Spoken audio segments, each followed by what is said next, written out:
Lucky Man by The Verve on XFM 104.9. I'm Ricky Gervais with me, Steve Merchant and Karl Pilkington. Karl, what's the problem with gay Yankees? You played Bruce Springsteen last week. Yeah. Right? Yeah. And you said he had got a load of trouble on his hands when he had a hanky in his back pocket. Did I say that on air or? Well, we were just saying that famously on the cover of the Born to Run, Born in the USA album, it's just him, isn't it, with just his backside basically with a red handkerchief. I wasn't looking. Well, I just. I did it for research purposes for this amazing link. Yeah, he had a red handkerchief, I think, in his right hand pocket, and apparently that signifies homosexuality. Apparently, I don't know. Oh, I thought it was which way you take. I don't know. These myths, aren't they? Right, yeah, well, exactly. I don't even know if this is... No, well, I read up about it. Okay. Right. Just research. And, it's all sort of, they've got all different coloured hankies. Are they? Right? Yeah. Right. And, it depends what pocket you put it in as well. So you've got, like, the different colours, different pockets. Yeah. And, sorry, how many variations are there? Different pockets is what? Well, you've got, like, your back pocket, your right back pocket. But what do they mean? What do you mean? Well, what do they signify? You can't just tell us they signify so much. What do they signify? Well, some stuff that we don't really want to talk about, to be honest. What? Sort of, stuff that gays are into. Wait. What do you mean? Barbara Streisand records? Yeah, Eurovision. No, like, a couple of things that were there that I know we can mention. He said something about... I love what he thinks he can't mention. Yeah, I love it. Decency. What is this? 1956? No, but I mean, it isn't just, having it away. Having it away? I love him! No, having it away! You get up to some weird stuff. I love the fact he didn't want to offend, but he's offended a lot more people by saying they get up to some weird stuff. Right. In your opinion? Yeah. What do you mean? No, but don't if there is something that I don't know about that it's like you can't say on the radio. Yeah, I'd rather not. But what do you mean weird stuff? Well, one of them, right? If you've got a red hanky, right? Yeah. In your right pocket. Like Bruce? Yeah. That's exactly what Bruce had, yeah. Right, well apparently then, Bruce is an armpit freak. An armpit freak? Yeah. No. Really? No. But that's very specific. Carl. Seriously. Well, what? Right, okay. What else is there then? Sorry, is there some kind of homosexual body that sat down and came up with this at some point? Well, you said this is getting crazy. You've got, like, a blue handkerchief in your top breast pocket. I don't know what that means. You need to sit down. There's some kind of summit, figure out what it means. Yeah. It's just that you're not free from it either. So if you were to go in like a gay bar... Yeah. Which, you might do if you're straight anyway, because they're, good places, I think. Mm-hmm. Right? You can't actually go in there if you've got a cold, because every coloured hanky represents something. Right. So if I was to go in, had a bit of a sniffle, I could get into all sorts of trouble. Right. What, pull out a Marks and Spencer's white linen hanky, that means you like to be tied up and whipped. Yeah. There was another one, armpit freak was covered. Armpit freak is done. We've covered. An armpit freak? I don't really know what that means. Right, okay, yeah. But there was just one other thing, like a blue and white one, is if you're into sailors. To sailors? Yeah, if you have a little blue and white hanky, that's in your left pocket. Yeah. Right. Blue and white equals sailor. So I wanted to ask you something. But again, we've got to be careful here. When you wouldn't leave the building that was on fire because you were standing proud. Hang on, we need this. Some people now don't know what you're talking about. Karl, you were on holiday. Yeah. On holiday in Tenerife, right? Yeah. You'd had a moment of intimacy with your girlfriend. Yeah. A knock on the door. You had to stop and get up. You peeked around the door. It was a fireman saying, "Get out." But you didn't want to leave because you had a... Yeah. It was a little... Yeah. But what I don't understand is you maintained that while looking at a Spanish man dressed as a fireman. Yeah. Is that true? Is that the fact? You maintained, I'm sorry to say, you maintained arousal whilst looking at a gentleman dressed as a fireman. No, these are the facts and they are undisputed, right? Did you maintain... I'm not a machine though, do you know what I mean? I can't turn it on, turn it off. Right? But you were talking, I just thought, talking to a fireman, you'd have probably lost it. I don't know, but you didn't. No, but the other thing was, I mean, I was talking to Suzanne about it again, right? She said, what are you talking about that for? Right? I said, oh, it just crops up, right? Yeah. And the dilemma was, you see, I wanted to try and make sure that it was a proper fire because that was the last condom we had, right? So it would have ruined the night. So I didn't want to, like, it was like, you know, well, what's going on? Is it, do we need to get out? Yeah. Is it a proper fire? Yeah. And you, I'm talking to this man in uniform. Was he, what did he look like? Was he good looking? Did he look like Ricky Martin, say? Was he good looking? Was he good looking in his uniform? I can't remember. Can't remember. Did he have a moustache? Better play a record, haven't we? Is this bringing it back? What? You look uncomfortable. What? Did you just switch this on with your hand? The Flaming Lips, and that's Fight Test. Lips and Test. Lips Test. On M. We were talking there about homosexual people, and I'm sure we'll move on to other topics. But I just mentioned, I was talking to a friend of mine in the week, Rufus, and he overheard, he pieced together you know, sometimes if you overhear a conversation, you can piece together what's going on. Yeah. You know, and, it sort of transpired from what you could make out that one gay guy had just realised or just found out that his gay boyfriend had, maybe been having an affair and was on the phone, and had called this person, the third party. So the other one was crying, wasn't it? The other one was crying in tears. Obviously, they just had a big argument about it. And all he heard on the phone was the guy saying, in very kind of earnest tones, I'm going to do everything in my power to destroy you. But I just like to think what that was. What was he, you know? No more guest list to GAY. To GAY. I am going to, slash your diesel jeans with a pair of scissors.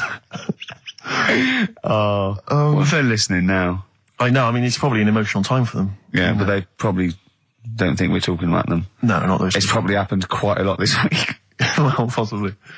I do know quite a lot of gay people, right? But they do jump about when it comes to partners. Right. Karl. No, Lee. Freedom of speech. Yeah. Let the man speak. No, I'm not saying that's a bad thing. I mean, it's quite, you know, they don't, you know, if they get bored, they move on that. Which is fair enough, but they do, How have you pieced this together? And they go out late, don't they? Well, we've covered that, haven't we? We've done that. Yeah. How have you, so you... Do you know how we covered that? His favourite record is Killing a Georgie. And he went, at the end of the record, he went, see, but how late was it? Yeah. If he'd have been sort of going out at a decent time, that wouldn't have happened. Do you know what I mean, Steve, though? They're always getting ready to go out about 1:30 in the morning. You're asking for trouble. Yes. Incidentally, I should just point out that, oh dear. That, we've had an email, I've lost it here now, but anyway, it was one of our listeners saying that we've slightly embarrassed ourselves because, of course, Bruce Springsteen on the cover of Born in the USA doesn't actually have a handkerchief in his back pocket. It's actually a red baseball cap.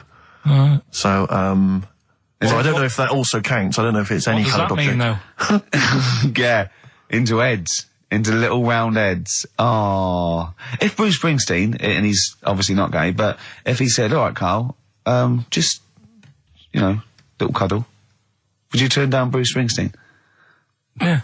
Well, no. Why? Just like, alright, mate, you hug your mates, don't you? If Bruce said, alright, Karl, I like your show, love your head, little cuddle, a mate's cuddle. No, I just, I say what you're doing. You just say, look, we're a couple of old friends. Look, Bruce Springsteen, I wrote all those great songs. I like what you're doing. Let's cuddle. Let's have a little, alright, mate. You know one thing is, right, Steve, right? Do you know how he likes to squeeze me head? How Ricky likes to squeeze me head? Yeah. He had an old mate over this week. He's got a similar shaped head, apparently, as mine. Yeah. Right? He's hardly gave me a call or anything, because he was busy with this other fella's head. Oh, you feel quite bad about that. Well, This is a better head to squeeze, I'll tell you why. Because he shaves his every day, right? He's got the same sort of hair problem with him. Shaves every day, right? Problem. No, I know. And it's because he's had it shaved all the time. Like, Karl's is sort of comes through a bit long at the side sometimes. It looks a bit unkempt towards the end of the week. I've seen there's a couple of little pimples under there. But I really have to do it, just like get there, slap my hands on it, squeeze it. With this one, I can sort of get my finger, do you know what I mean? I get my, really, you know, You're like a gay, the way you jump about from head to head. That's my record. You're like a gay. Now, this is not really your jurisdiction. This is not really your area, but I imagine you'd have some powerful friends who might have a say in it. Go on. Yeah. What would you do about single-sex marriages?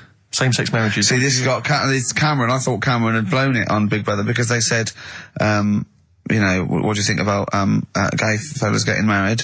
And he went, no, in the Bible it says, you know, a man and a woman. And I thought, he's put off a lot of... Yeah. I don't really think many Christians tune into Big Brother, but we know the gays love it. Yeah. They love Big Brother, don't they, the gays? Yeah, so interesting. But what would your take be on that, same-sex marriages?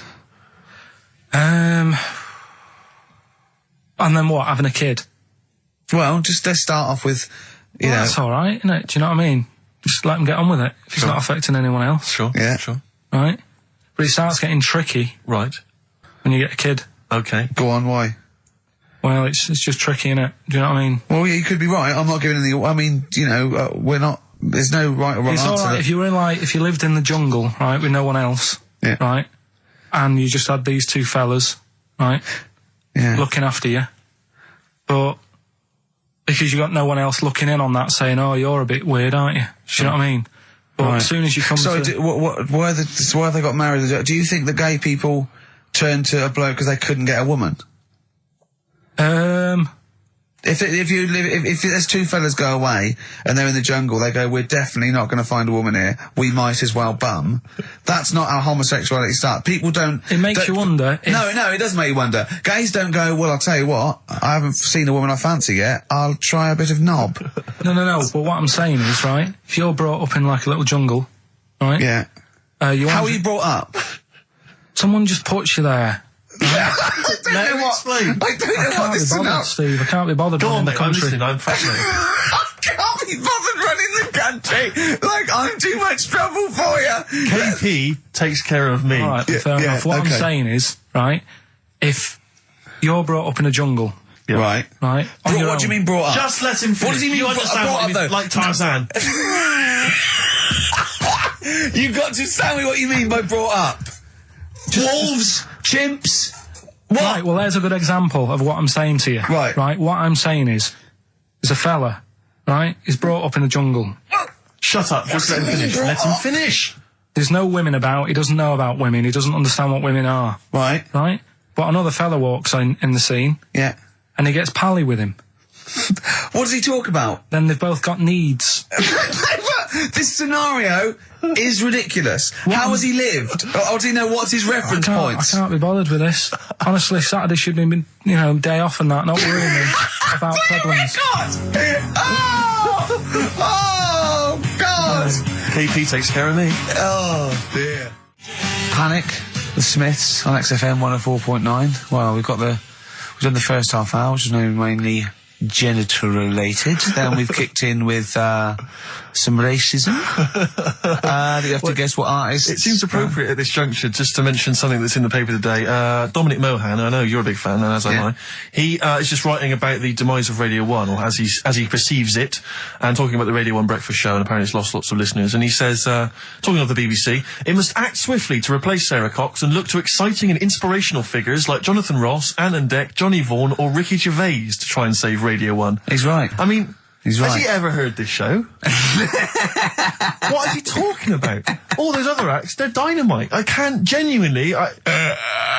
That's someone who said I quite like Ricky Gervais Show, but he can't have listened. I mean, can you imagine what we just played? Or in fact, can you imagine the last 50 minutes on Radio 1, on the breakfast show?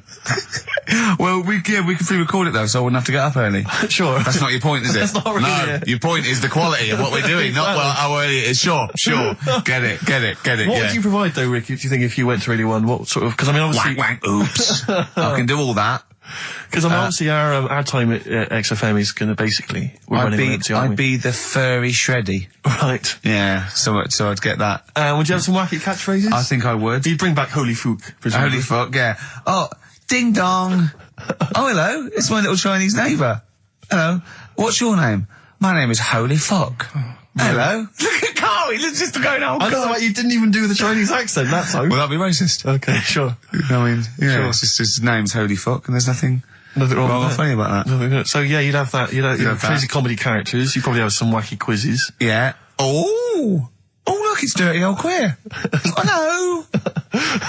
No, I'm not. He's a new character to me. I'm quite excited. He sounds very modern and contemporary. Yeah. A new spin. Yeah. On an old idea. Yeah. Just tell us a little bit more. Oh, wow,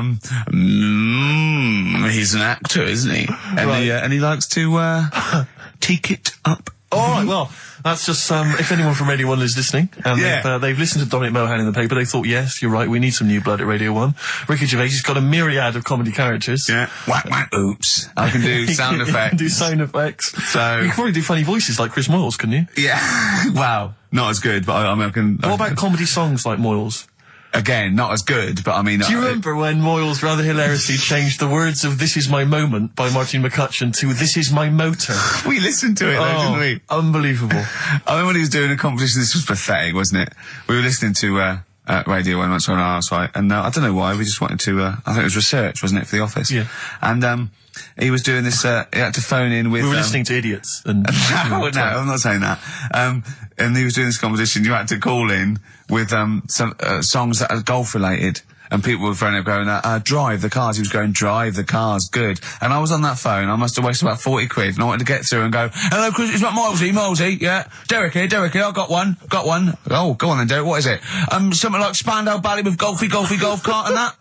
And I just wanted to, and I waited. And just, I thought the joke's on us. Yeah. I wasted my phone bill just to say something stupid. Yeah. Oh, dear. Oh. His show's better than this. Yeah, anyway, if you've got any hilarious golf-related song titles that you'd like to email in. What's the number? Oh, let me email in.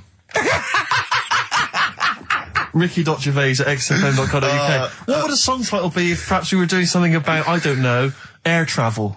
Yeah. If you've got any crazy ideas, email in. We'd love to hear them. Yeah. Brilliant. I've got a thought of another golf one. Okay. You know, Duran Duran? Something down the fairway or something, if they wrote that. Alright? Girls on the putting green? Yeah. Or something? Alright? Yeah. Oh, hello. Have you introduced you? My name's Holy Fuck. I'm Dirty Old Queer. I could do all that. Ding dong, whack whack, oops. I was happy the other week, right, when I was going up to Manchester on the train, nice quiet carriage, I'm sat there reading about sharks and that, right? Nice and quiet. And I got annoyed, I texted you, didn't I? Yeah. When, two fellas got on. Can we talk about it? Well, yeah, you've started it. Two gay men got on. Go on. Two gay fellas got on. Yeah. And it wasn't the fact they were gay that bothered me. It was like, you know, each to their own. Let them get, you know what I mean? Let them do what they do. Yeah. And, behind closed doors. But they started talking really loud. Right? And they were going on about, that's annoying anyway. That's annoying whether you're straight or gay. Talking to you. But do you know that theory I have about they go out late? Yeah. Gay people always go out late. Yeah. Yeah. Right. When I mean, what time do you go out in the evening? 7:30. If you go out about 7:30, you know, if I'm out of work, I might go out about 8 o'clock or something. Yeah. I guarantee I'll sort of be in bed by about 12:30. Sure. At that time, they're still sort of ironing the jeans, right? And the funny thing was, I've always said this, right? Dancing along to ABBA. You sort of said that's rubbish. I'm sat on the train reading about sharks. These two are talking, and they're going, "Oh, we can't wait to get there." And his phone goes, and he goes, "Hello," and on the end he goes, "Anyway, I'll see you at 1 then," right? Right. So I thought, well, maybe that's tomorrow. Could be 1 in the afternoon. That's when most people would meet. Yeah. And then he carried on talking. Most people would meet. Carried on talking, and he goes, "Yeah. So anyway, like I say, see you tonight. 1 o'clock is meeting someone." Yeah. I don't know why you go out that late. Do you remember when his favourite record of all time is The Killing of Georgie? Sure. He said, would he have been killed if he'd have been back at a decent time? Yes. There's no mention of the time in this song. And then the funny bit was, actually, that did make me laugh, right? When he'd finished talking on the phone, he said to his partner, right, "Oh, there you go, let's have a little chat." And the fella said, "Who was that?" And he said, "Oh, it's Dave." He said, "Which one's Dave?" He said, "You know, the one with the shaved head."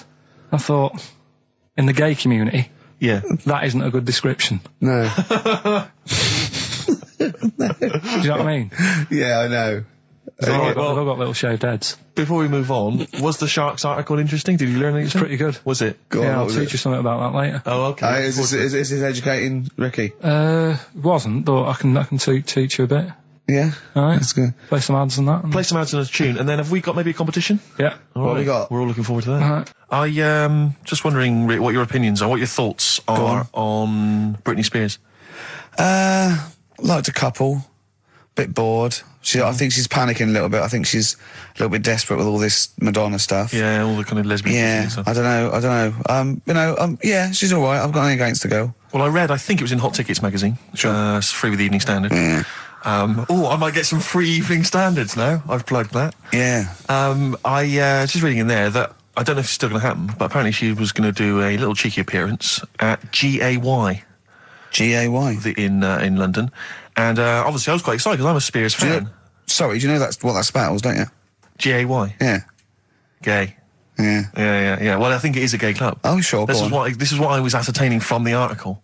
Oh, because they've called it what it is. Exactly. Yeah. And it was apparently she was going to be previewing some of her new album live on stage at GAY. And that's an intimate venue. Normally you'd have to see someone like Spears, probably at Wembley Arena, someone like that. I'm thinking I'm a Spears fan, get up a couple of the gang together. Yeah. Some of the lads. Exactly. Yeah. Cruise down there. Yeah. But then I read on in the article that apparently the doorman at GAY were only going to let in regulars, and the way they were going to ascertain if you were a regular was by asking a series of questions at the door.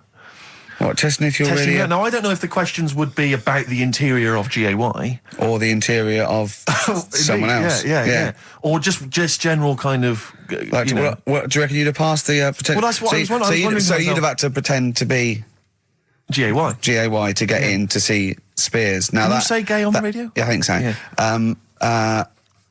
There's irony, isn't it? So you're pretending to be gay to get into a club to see a bird that you like. Yeah.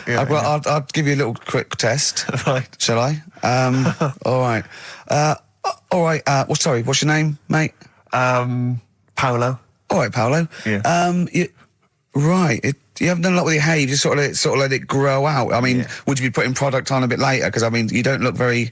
You look sort of quite masculine, Yeah, well, sort of like you didn't care, like you have no care about how you look, like you're normally it would be shaved, of course. Oh, okay. Yes. We would say normally that looks about like 3 months growth there.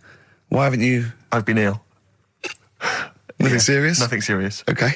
No, that's why I let it grow. So it's grown. Okay. So what time would you normally be going out then, Paolo? Normally I'd go out about I'd go out about 8-ish.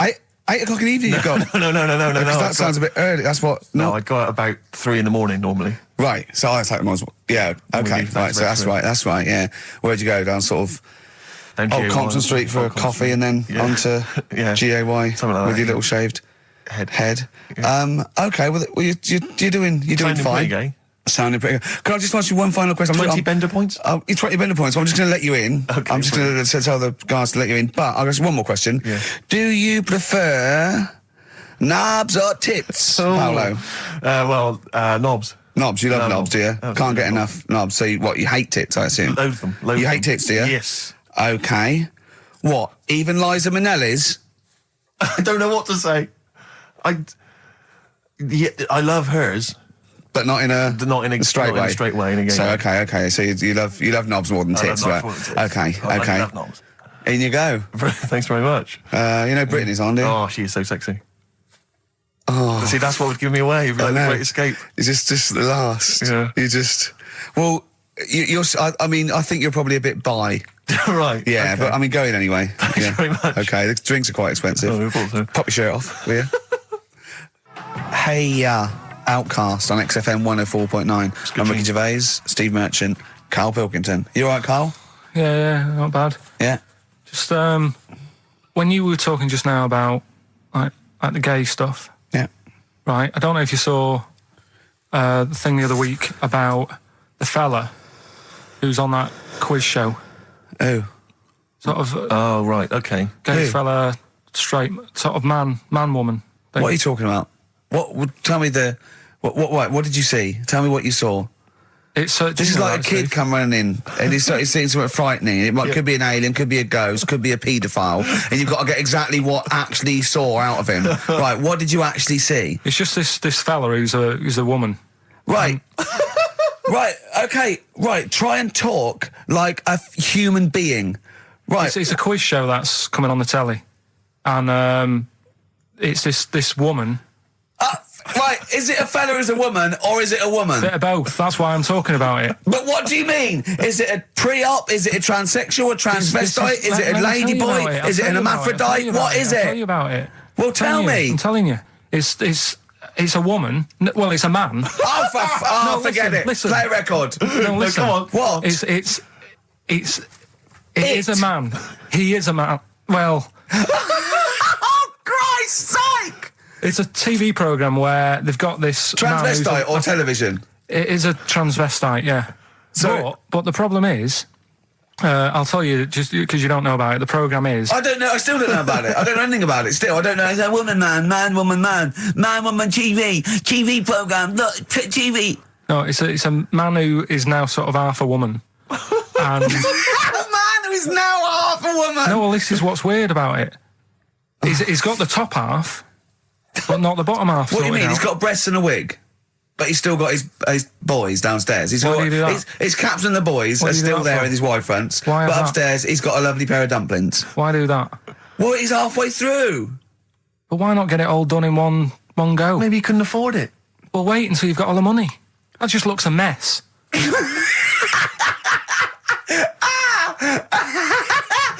And who's he pleasing there? Well, he wakes up in the morning and pleases himself. He can't believe his luck. He doesn't know where to start. No, but what I don't understand, I mean, you know, I don't want to see him... Well, can I just finish that sentence? What you don't understand is just about everything. Yeah. Right, what... I find it weird, right? I sort of get... I understand the gay thing, right? But... Do you? What do you mean? Well, you know, I know... Well, tell me the gay thing. Explain the gay thing. I just know if you're a fella, you like men. I don't know much more than that. What do you mean you don't know? But what I mean is, with a transvestite, what's going on there? What do they want? A transvestite is a cross-dresser. See, I don't get that either. Because... You mean a transsexual? That's a man who likes to dress in women's clothing. It's not necessarily... They're not necessarily gay. They're not gay. They're often not gay. They just happen to like wearing women's clothes, aren't yeah. But then why not wear women's clothes that could be seen as a bloke's... Like Suzanne wears jeans. No, but they... Yeah, just but that's buy the women's thing. jeans. But that's their problem, is it? They like being seen as a woman. They like being seen as a woman. It's not just that it's more comfortable or they'd wear a kilt. They like being seen as a woman. They feel more comfortable. All right, and what's the deal with this fella who's got... We don't know who this fella is. No, we don't know this man who's half a woman. He's called Miriam. Oh, that's hot. yeah. Brilliant. I love this scientific basis. No, I think... So all he's done, he's had the tits done, he's probably had the hormones, probably lived as a woman for a while. The last step, because you can probably reverse the breasts anyway, because they're probably implants and hormonal things, and whereas you chop your knob and boys off, that's, you know, you come back the next day and go, so I didn't mean that, I wanted my ears pierced. It's a bit more of a bigger operation to put them back. So doctors are probably making sure that he's just absolutely... if you've had the top half done, you're not going to go back on what you've said. But no, what's the top half being done? I could get you breast implants, give you a bit of hormonal treatment. No, that would be a great idea for next week. and you could reverse it. What you can't do is grow a knob back. Well, you can. Last week you were talking about growing one on your arm. Yeah. We've done that. We can, so that is possible. Listen, Oh, he's perked up. Yeah. Oh, he's back in the area. Well, you got something to say? I was kept quiet in the first hour. I'll let you get on with that now. What you got to say? Is it just have a guess? Is it about monkeys, Chinese people, or little gay fellas? It's about little gay fellas. Sure. Is it? Of course it is. Go on. Yeah, but not because I like Sorry, I'm just making a that. tally. Let me just note that down. Yeah. No, but it fascinates me, doesn't it? All stuff like that. That's a bit sort of different. Yeah. Yeah. And that. What, showing me. like monkeys and Chinese people? Well, and that thing you were showing me before, the half woman. No, you weren't impressed with that. Well, no. You know, that woman that's got two pieces of genetic makeup in her, where it was two separate sperms and two separate eggs fused, and she came out as sort of a normal person, but she had this residue of genetic material, and so she's had two children that aren't genetically the same as her. Yeah. Right? And they showed it in the paper by doing her half white and half black to show the two different, you know what I mean? Just for, Yes. he went, does she look like that? I said, of course not. He went, not interested then. Of course. Yeah. He said, how could I tell? Not interested in that at all. Yeah. If I'd have said she'd given birth to a monkey, fascinated, Yeah. straight away. Well, anyway. Go on. But that's what I'm saying. I'm just interested in weird stuff, right? Yeah. So am I. That's why you're on the show. Talking about little gay fellas and that. Yeah. Little gay fellas. Northern Line, the underground tube thing. Not the boy band. Right. Yeah. Apparently, on a Saturday night late, I don't know what that is. What time late is in the sort of gay community, as we've discussed before. Yeah. But apparently, the last carriage on the Northern Line, they all get in there. What do you mean they all get in there? They sort of take over the last carriage of the Northern Line on a Saturday night. Right. And it's like the gay carriage. Right. And what exactly do? They just travel about on the Northern Line? No, just have a chat and that, and like just stick on the communards. How do you know? Someone tell me. See, this. I mean, I'm glad you've informed me, because it wouldn't bother me, but I feel I should be told about these things, because I'm likely to stumble onto that carriage by mistake, and I'm not. It's not that it'd be a problem. It's just I might feel a little uncomfortable if there's a lot of people in, the black, the black leather gear and the moustaches, the hats. I mean, to be quite honest, they'd be annoyed. Of course, because they'd be expecting something a little bit, What do you mean? Well, they're good looking, most of them. Sure. No, they are good-looking fellas, though, aren't they? What do you mean? What do you mean? They're just a lot of the gay, they look after themselves and that and look good. Keep themselves... Some of them work out, yeah. You see, this is the problem I have, because there's a lot of areas in London and elsewhere in the country where there's a sort of, it's a gay thing, it's a gay public toilet, or I don't mean it's gay, but it's not like a legal thing. You mean it's a cottage? But it's a cottage, whatever. I mean, I remember being in Bristol once doing some... You're confused when I said it's a cottage. Yeah. That's a term for where gay people go in toilets to sort of meet and greet each other. Well, I shake hands. I was at the public library in Bristol once doing some studies from a sixth form, and I think the toilet was closed in the library, and I was dying for the toilet, and I popped down, there was a public toilet behind the library. I thought, I can't believe my luck. Dashed down there, it was about 6-ish in the evening, I was working late, I was studying hard. I went in there, and I swear to God, I saw two fellas. With the... Is that unusual? Or? Well, no, they were up to some hijinks. What they're sort of like... Do you know the thing that struck me? What? One of them had bright red underpants. What do you mean? They were actually doing, they were having some kind of, they were having relations. They weren't even in a cubicle, they were out in the... Where were the underpants? Around his ankles? No. Yes, I swear to God, I'm not going to make this up. What old were you? I don't know, like, how old you are in the sixth form? 16 or whatever, 17? Yeah, and what did you do? Well, I actually said... you just joined in? What else could you do? You might as well. I actually swore, I said, oh, F me. And then I went, oh, no, don't. No, I did, I swear to God. I did. I went, oh, F me. No, don't. Because I was panicked and I ran out. And as I was walking out, a guy was coming in. I went, oh, hang on, mate. And then I thought I better not tell him. I'll let him find out for himself. He might be going in there to join in. He might have got a call. Come down. We're going crazy on each other's ass. Come down. It's a conspiracy, a Bristol conspiracy. What annoyed me my was... lover, want a bit of car? What angered me, Rick, was the fact that I wasn't notified, that there was not... I didn't know there was no sign. And afterwards, I spoke to other people about it, and they said, oh, it's a famous gay haunt. But what annoys me is I feel that they should put an ad in the local press, a big paper, like once a week, like, when they recall cars if they're damaged or there's a fault, or Currys might bring back stuff if they're sort of faulty goods. They say recall and we'll give you money back. They should put an advert in the gay community should put an advert in that just says, these are the hot spots, this is where you're likely to find us doing some stuff. If you're not gay, you might feel uncomfortable, avoid them. And just list them, or little pictures, or, a map or something. Anything, because like the gay tube thing, I don't know that's fun. 1, 2, 3, railway cuttings. Well, not that. It's more of a sort of social awareness thing. Yeah. So people, don't feel uncomfortable and... But they don't want it exactly to be like sort of walking in under a neon sign. Why? It's legal.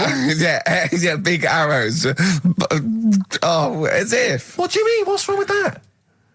Because, it's actually a public place. I don't think cottaging is strictly legal. But they don't even have to specify what they're going to do. But some people, they're not. Some of them aren't. I don't think it's probably seen gays, is it? Yeah, but it's not. Yeah, but it's not the people that go out and they say I'm gay and I like Barbara Streisand. It's presumably the sort of people that do that are people that either aren't quite out yet, or do you know what I mean? Or they're doing having a quick way to their wife and kids. Yeah. I don't know. I don't know completely how it works, but I'm sure there probably isn't a place like free bumming here tonight. No, there is kind of. What? Because I was walking home one night through Soho, right? just because that's the way I have to go, not because I choose. Do you know what I mean? I wasn't going there on that, right? So I'm walking through, right? And I was handed like a card, which was like a gay event, right? Now that's a bit weird, isn't it? That straight away he's presuming that because I'm there that time of night. Well, and you got a shaved head, and you sort of like, you sort of like quite look after yourself, and you got some nice clothes.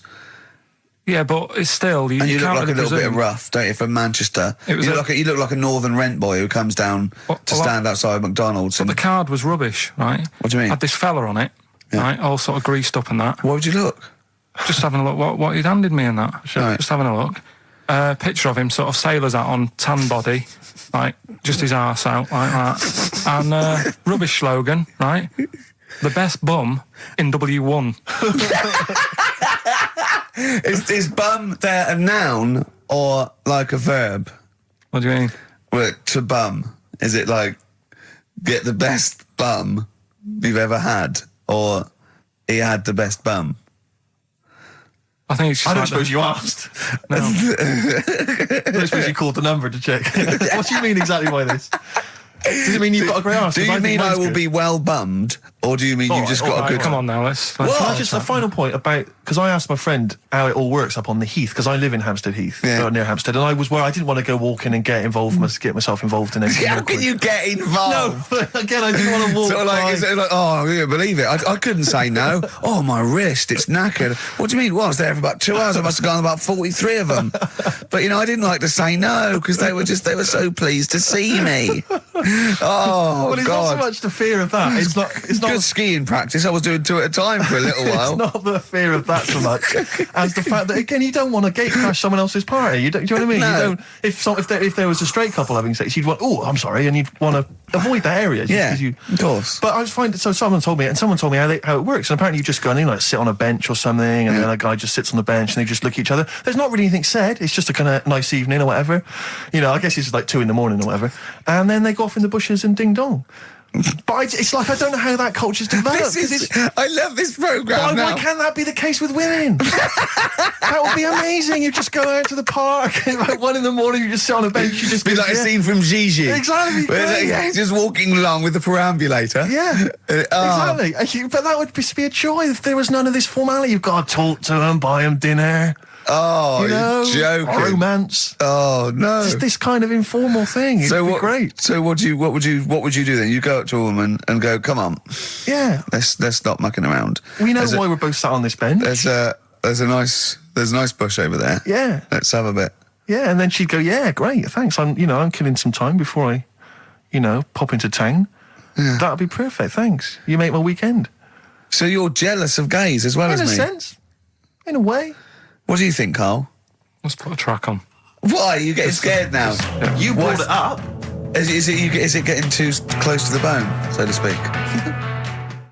Jet, are you going to be my girl on XFM 104.9? I'm Ricky Gervais, with me Stephen Merchant. Over there, little roundy bald head of Karl Pilkington. Good news and bad news. Good news is, boys are back in town. We're here for 2 hours. Hello. Bad news is, we have no monkey news, gay fella news, or little Chinese fella news. Really? We're going to try and, leave that for a week, and then maybe come back to it. Yeah. Why do I get the feeling that within 20 minutes we'll be talking about little gay Chinese monkeys? Thoughts on B-days? Have you ever used one? Well, no, you told me all this, but you still haven't got to the bottom of how you use them. No, I don't know. I don't know how to use it. Do they come... you need to ask their own brand. Does it come with, like, instructions, like a flat pack? I think you're supposed to know. I think you're supposed to... if you've bought a B-day, the assumption is you know how to use it. Imagine someone installing it and going, there you go, there's a B-day. Go, can you show me how to use it? Well, you like this? Well, no, go to the toilet first. Do the whole thing. Otherwise I won't know in context. I'll just sit here in the corner, that's fine. Okay. Do you read a magazine when you're normally going? Well, I might do, but I don't really want to do it with you here, but how will I know? Exactly. I need to know how you transport yourself from the lavatory to the B-day. Do you remember when we were trying to offer Karl money to have a shower with Johnny? Yeah.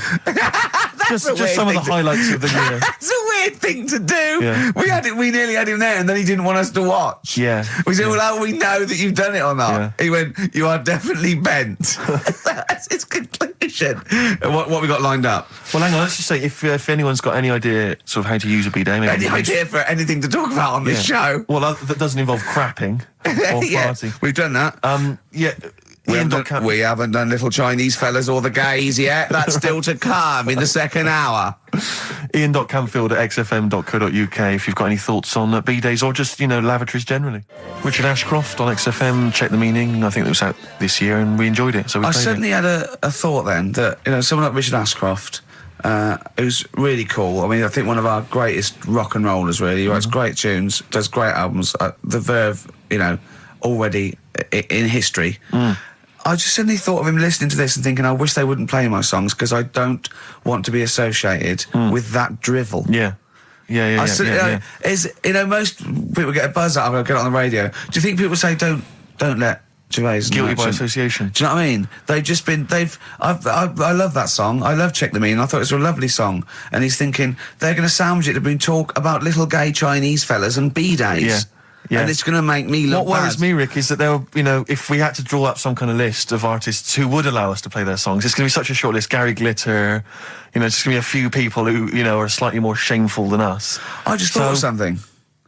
There are 1 billion people in China, and I assume it's the same percentage of homosexuality occurs as that to 1 billion, 1 in 10. That means there's 100 million little gay Chinese fellas running around. Richard Ashcroft, if you're listening, I apologise for that last... Think about it. John Lennon, you okay? War's over. I heard a DJ in the week, I won't say who it was, but sort of like a cheesy sort of housewife choice DJ, and he played that, and he went, weird one that, isn't it? What do you think of that the first time you heard it? Strange one. John Lennon, Yoko Ono, war is over. Here's the moment at least out there. I love that. Oh. What does he mean? That's exactly what I want from a DJ. That kind of insight. We were talking before the break about how many little Chinese fellas there are. Yeah. Billions. An awful lot of them. Brilliant, good, more the merrier. Are you familiar, Rick, with the scary fact, I don't know, Camford, if you're aware of this, and it's chilling.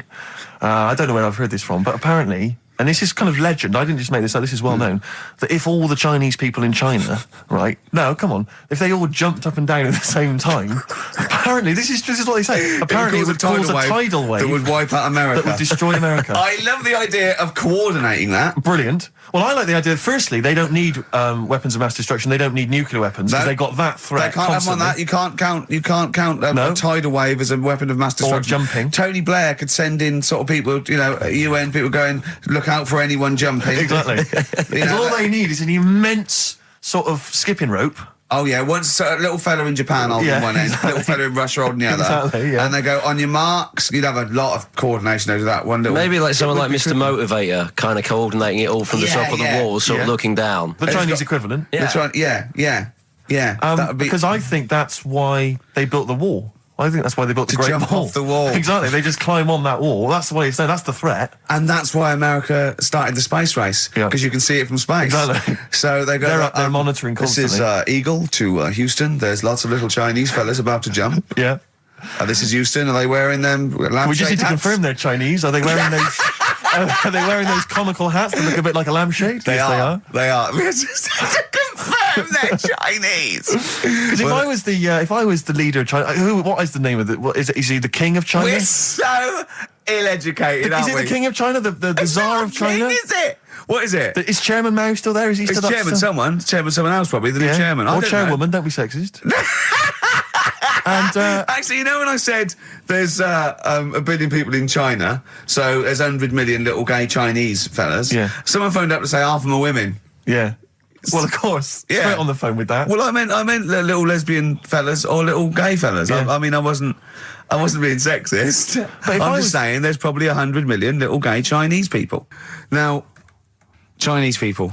Oh, incidentally, it's the premiere of China. The premiere. Premiere. Oh, right, yeah. Oh, yeah.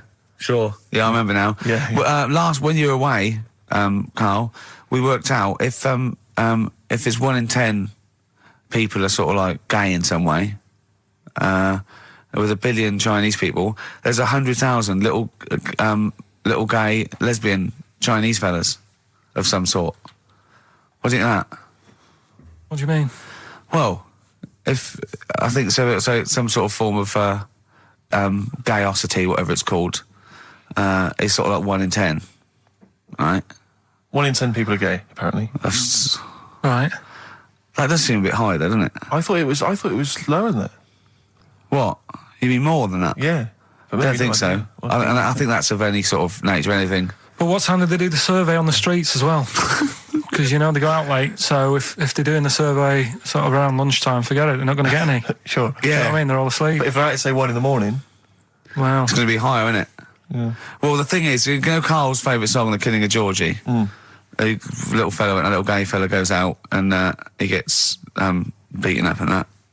Carl went, yeah, but would it have happened if he'd have been going out at a decent time? True. But clearly in the lyric, it says, Georgie left the theatre before the final curtain fell. Yeah. Now, theatre's finished about 10:30. Yeah. So even giving him half hour, I reckon it was only about 11 o'clock.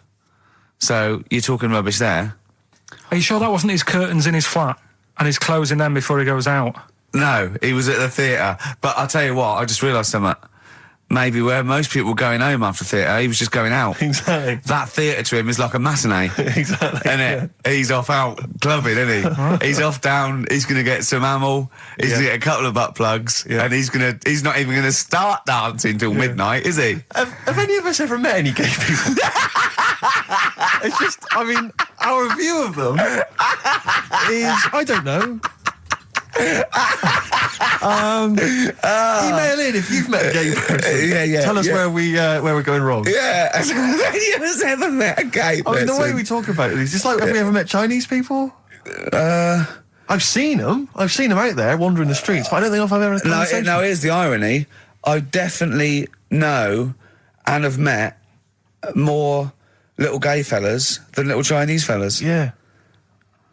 Have you ever had any little Chinese friends? There was a girl at school who was Chinese, but she was kind of inscrutable. I couldn't get close to her. She was sort of mysterious.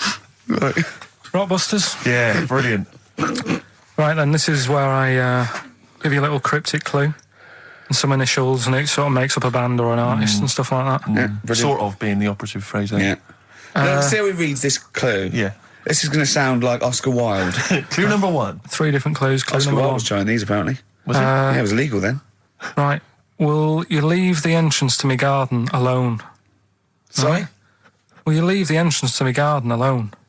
Are we back on the gay thing, or is this... This is the clue? That's the clue. Right. Clue for Rockbusters number 1. Will you just leave the entrance to my garden alone, will you? Right, that doesn't count because I know what it is. And what were the initials? What are the initials? GG. Correct. Yeah, right, but you've got to pronounce the artist correctly. I'll pronounce the artist, because I know what it is. Don't ruin it. No, People- when the answer comes, I'll pronounce the artist. Right, can we just focus, please, on the quiz? Go. What was the clue again? Give it again. Will you leave the entrance to my garden alone? Stop messing with it, right? GG. Okay. Right? Next. Doesn't count. Next. Incorrect. Don't phone, but you can send a message on my mobile if you want, right? That's T. It's another little easy one. And the last one, we were sharing out the mail sheet. Right, that doesn't count either. Can we just fuck... I know what that is. I know what that is. I don't care. We'll come to that later. Yeah. And number 3, we were sharing out the mail sheet, and I think I got the best one. Right? DG. DG. Yeah. So quickly again, will you leave the entrance to my garden alone? Stop messing about with it. Yeah. Right? GG. Yeah. Don't phone, but you can send us a message on my mobile if you want. Right? That was T. And the last one, we were sharing out the mail sheep, and I got the best one, so that's good. Right? DG. All right, ricky.gervais@xfm.co.uk. Have we got any prizes? Do you want to have a look? Well, don't worry about it. This is don't worry about it. pathetic. Have we got any prizes? Just, look, the clues fine. are rubbish, the clues don't work, the show... this is pathetic. Play a record. That's what it should be called, and the clues don't work. And I watched The Office Christmas stuff on last Sunday. Do you enjoy it? I think it was good. Good. I think it was good. Thank you It very was much. up there with one of my favourites. The second one was good. Yeah, okay, your second one, there's more the paybacks in the second one, the first one's more set up. Yeah. So, I'd have thought people would like the second one more. Yeah. So that's nice. That's a nice critique. Thank you, Carl. But there was something in it you did about cavemen. Cavemen? You said something about, it was a fact about caveman, and you sort of only half did it. You didn't give the full information, like... What? Like I do in that. You just... Where was it? What bit was it? It was the bit when you were talking about getting a woman, I think, or you were talking about breasts or... Oh, the one when I said the reason women have cleavage is it reminds men of buttocks because when we were cavemen we used to do you from behind. Yeah. Yeah, at the blind date, yeah. Is that a joke or...? Well, I was hoping it was funny. We would... Oh, you mean... no, I don't know. Yeah, I think I did. I think cleavage is meant to represent... In a sort of Desmond Morris pop sort of anthropology type way, I think I've seen that before, that cleavage represents buttocks. And I imagine, you know, cavemen probably did do it from behind. I don't know what you want to know, Carl, really. It's in a sitcom. It wasn't a documentary. It looked like one. Yeah. Brilliantly directed to look like one, I'll give you that. No, but what you're saying, so blokes like... Yeah, I think cleavage is represented like buttocks, because obviously buttocks were much more of a sexual organ, evolutionary speaking. Breasts were to actually bring up to suckle young, but and were a sign of sexual maturity, so you're ready to mate. But whereas... Carl, I'm not an anthropologist, mate. I'm struggling here. What do you need to know? But yeah, I imagine that the cleavage reminds you of an arse. Right, well, if it's all about arse, why don't gays like a little bit of tit? No, do you know what I mean? You've done me! So the question put to us today on XFM 104.9, please call me $1, is if it's all about arse, then why don't gays like a little bit of tit? I was worried if it's all about arse, why don't gays like tit? If it's all about arse, why don't gays like tits? Just call in with your... Thanks very much for tuning in. This is in children's TV. If it's all about arse, why don't gays like tit? It's soon been an hour and a quarter before we got round to gays, so it's good to see they've made an appearance. If it's all about arse, why don't gays like a bit of tit? Is the question. What a brilliant question. Well, if you're an anthropologist or a psychologist, a doctor, a gay, please call in. If it's all about arse, this is the question. I'm not convinced by this whole...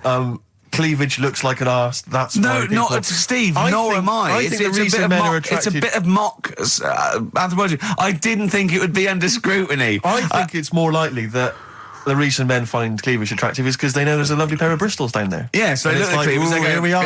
If that's what's on show, exactly. Imagine what's down below. If that's in the front window, right? Yeah, what's she got to go into the shop? Exactly. Oh dear. The Coral, Bill Mackay on XFM 104.9. If it's all about arses, Steve, why don't gays like a bit of tit? I think there might be a lecture on that at the Royal Institute tonight. I'm not sure. Stephen Hawking. Yeah, I think he's given a lecture. Brilliant. I'll tell you something else, though. That's about caveman and that. Yeah. Right? Not really. Go on. Do you know... I love the idea of a little gay fella. He's pulled a bird. All he's done is focused on the cleavage, and he's gone, that's a lovely arse, right? He's got a back. Right, pulls the dress down. No! Where's the arse? I've been gone. There's boobs. Boobs. I hate them. They're my worst. No! Yeah. Faith No More and their version of I'm Easy on XFM 104.9. Ricky Gervais, Steve Merchant, Karl Pilkington. Rick, for the last time, we've only really got 3 topics of discussion on this show. I think you agree with that. Little Chinese fellas. Monkeys. And the gays. The gay people. Yeah. We're hoping to cover all those subjects today. Monkey News is coming later. I'm sure we can find something to discuss about gay people. We've done gays. We've done a few gays. I suppose we talked about the dog thing. Yeah. Big time. Right. The film thing. This is when we get like a film, and I'm in it. Right. So I'm doing. We talked, a bit about gay fellas and that today. Yeah. So we're doing When Harry Met Barry. Okay. All right. Yeah. And listen to this, and then there'll be a question at the end, and you can win some more stuff. We've got DVDs. Some more shite. Some more good CDs and DVDs and that. All right, let's hear it. So, When Harry Met Barry, all right? We've got 18 hours to kill before we hit New York. I know, yeah. Brought a few books just to kill a bit of time on the journey. When I buy a new book, I always read the last page first. That way, in case I die before I finish, I know how it ends. I read a book like that once. Not on purpose, though. It's just that all the chapters have been put in the wrong order, so it's a bit annoying. Got to chapter 1 before I realised. Are you finished now? Yeah, I bought another copy of it and read it in Lanzarote. It was alright. Good read. Listen, we're only staying in New York for a couple of days, aren't we? Because the place does me head in a bit. Oh, really? Yeah, it stinks, doesn't it? It's a really dirty city. It's noisy. It's funny, the people who live there call it the city that never sleeps. I'm not surprised with all the noise. I couldn't agree more. Listen, I know you're gay in that, right? What is the attraction with New York for you lot? What? Because it is like the gay capital, isn't it? They all love it. Even that Rod Stewart song, you know, that Killing of Georgie, that was set in New York, wasn't it? Yes, it was. Yeah, well, that song was about a gay fellow, wasn't it, who moved to New York and ended up getting beaten up. Not a great advert for the place. You keep going there. Weird. Actually, I know why you like it. It's because it's a city that never sleeps, isn't it? You lot like going out late. You sort of run your life at a different timetable to everyone else. Are you finished now? No, I'm not being funny. I'm just saying. I just don't think you should live your life like that. Why not? Don't start getting angry. I think I'm entitled to throw a little anger your way. Especially when I'm being told how to live my life. Yeah, you're right. It is your life. And that's what I'm saying. Don't be dragging me into it. What? Well, you know I'm not gay, so why did you buy me a butt plug for my birthday? I'm not going to use it. What do you want me to do about it? I take it back, okay? I take it back. Right. Want to spend the night in a motel? No. Why not? Because you're gay and I'm straight, that's why. Why aren't you seeing anyone? Well, I'm seeing Suzanne again. We only split up for a few weeks when she had that funny haircut that made her look like David out of Slade. It's grown again now. She looked weird, didn't she? Well, but forget that. Anyway, don't want to share a bed with you again, not after last time. Oh, geez, what are we supposed to do? Well, this isn't normal, mate. Pull over, forget it. All right, Forget don't it. you... I don't want to talk about How it. is that Pull over. Just pull over here. Fine, but let's just... That's nothing, I'll get a B&B. And by that, I mean bed and breakfast. Not bum and bollocks, as you call it. Get right? one thing straight. Not interested. See ya. Oh dear. Excellent. Oh, little Karl Pilkington. When Harry Met Barry, it's a classic film. What's the what? What song was I talking about? That, you know. Yeah, we know. What song? Yeah, what song? Yeah, okay. Artist will do, or the song title, whatever. Yeah, okay. Email only ricky.gervais@xfm.co.uk. We can squeeze in a tune, and then I hope Monkey final News. Monkey News. Oh, what tune have we got? How long is it? 3 minutes. It's a nice one, though. Brilliant. Bit of Amy Man. Fantastic. Big day, Karl, though, isn't it? Because there's lots going on, and I know Karl's it's very, very important for him that he champions Live 8. I don't know what's going on. I don't know what... I am sick of it, to be honest. Sick of what? Just sick of reading about it. Sick of this Live 8 thing. Sick of it all. Brilliant. Fed up with it. What annoys you particularly? It's not only that today, though, is it? On the way in today, right, saw a gay fella on a bike. Weird? On a bike, rushing. What time did the gay march start? What time did they have to be? Why are you looking at me? I don't know. No, but he was rushing, left it late, so he'd had a late night again. So my point's right about him. What right? was your point about just to people who've just tuned in? Well, the fact that they go out late, so you know they sort of have a nice night out from about 11:30. They're ironing the jeans at like half 10. In their jeans. They're leather trousers. But anyway, right? So they're cutting the back out of their leather trousers about 10:30 at night. I'm on the way in, right, and I see one stressed out, rushing, right, on a racer, wearing high heels. Oh, I love you. He's 50's dad, isn't he? He's angry. He's just angry. If you're a gay fella and you're proud to be gay, but you also want to make poverty history, you don't know what to do today, do you? You're racing all over the place. There's been murder. It seems a bit unfortunate that they've put them on the same day. Yeah. Well, you can get little leather studded wristbands that say make poverty history. Yeah. So you can join in on both parts. You can kill two birds with one stone. Yeah. Blur, Out of Time, on XFM 104.9, Ricky Gervais, with me, Steve Merchant, Karl Pilkington. Yeah. Steve's a bit quiet. He's got a bit of a sore throat. Oh, a bit of a sore throat. Murder. All week. It's been murder, Rick. We couldn't work all this week No, I've been because off, sick. Steve's been in Bristol. Carl, you're not impressed? It's just, I don't understand why having a sore throat sort of... Oh, he's done you. Right, what if the sore throat was so painful, it was like you've got broken glass and razor blades in your throat? You can hear now that I'm not even speaking from down in the throat, I'm speaking from the very top of it like that, so it sounds a bit weird. But you're right. What? Your hands are all right, aren't they? Yeah, but we talk when we're writing, don't we? I can barely talk. It was agony. I couldn't sleep because it was so painful. Even when I was just lying there, motionless, it was hurting. I just was surprised because I got back off holiday and called Ricky and said, all right, is Steve all right? And he said, he's had to go back home or something, and he's stayed there because he's got a sore throat. Yeah. I didn't understand why you can't, like, just go home. I mean, how old are you? What? I don't understand why you've got to be at your mum and dad's when you feel a bit ill. I happened to be at my mum and dad's. Now I'm talking like you. When this sore throat really kicked in, so I thought I may as well stay and get a bit of the creature comforts of home. Do you know what I pictured though when he told me? See, my parents aren't like yours, Carl. Your father would have popped down to the phone box and maybe looked to see if there were any kind of throat lozenges. Strepsils. Yeah. Whereas my mum phones up the doctor first thing she can. I'm straight down there with my dad. They're snapping into action. They're trying to sort me out. It's a bit like that Ronnie Corbett thing, isn't it? Sorry. That sorry thing. You're right, Carl. Yes, you're absolutely right. He's just like that. Oh, No, dear. it's just because You just went on holiday with your parents. Well, not with mine. No, with right. Suzanne's, and it won't be happening again. So Well, that's that sorted. we'll have more Didn't work about out that a for little you? bit later. Pain in the Luckily we came in a few times, didn't we? We've been here since about 11:30, haven't we? Yeah, sorting Doing it. stuff out. Doing a show. What, have you been squeezing his head, or? No, that's strictly between the hours of 1 and 3. We established that, and I've kept the rules, haven't I? I did practice the grip in the week, didn't I? Yeah, just to see what method he was going to use today. Yeah. I came in, I did my back on Tuesday. I was sparring and I pulled my back and I was in agony, and I had to get an emergency chiropractor out and sort it out. And I was on painkillers and I couldn't walk the next day, but I still came in and did a voiceover that was booked at 4:30, didn't I? I got Johnny to walk me in because I couldn't sit down, so I couldn't take a cab, but I could be upright, and I had to got him to walk me in because I was scared someone was going to bump into me. And I did the voiceover. That's still the case, isn't it? Yeah, but right, I got back off holiday on the Tuesday, right? First day back was going to be on the Wednesday, right? So I thought, well, I'll take it easy, because you do that, don't you, when you've been on holiday?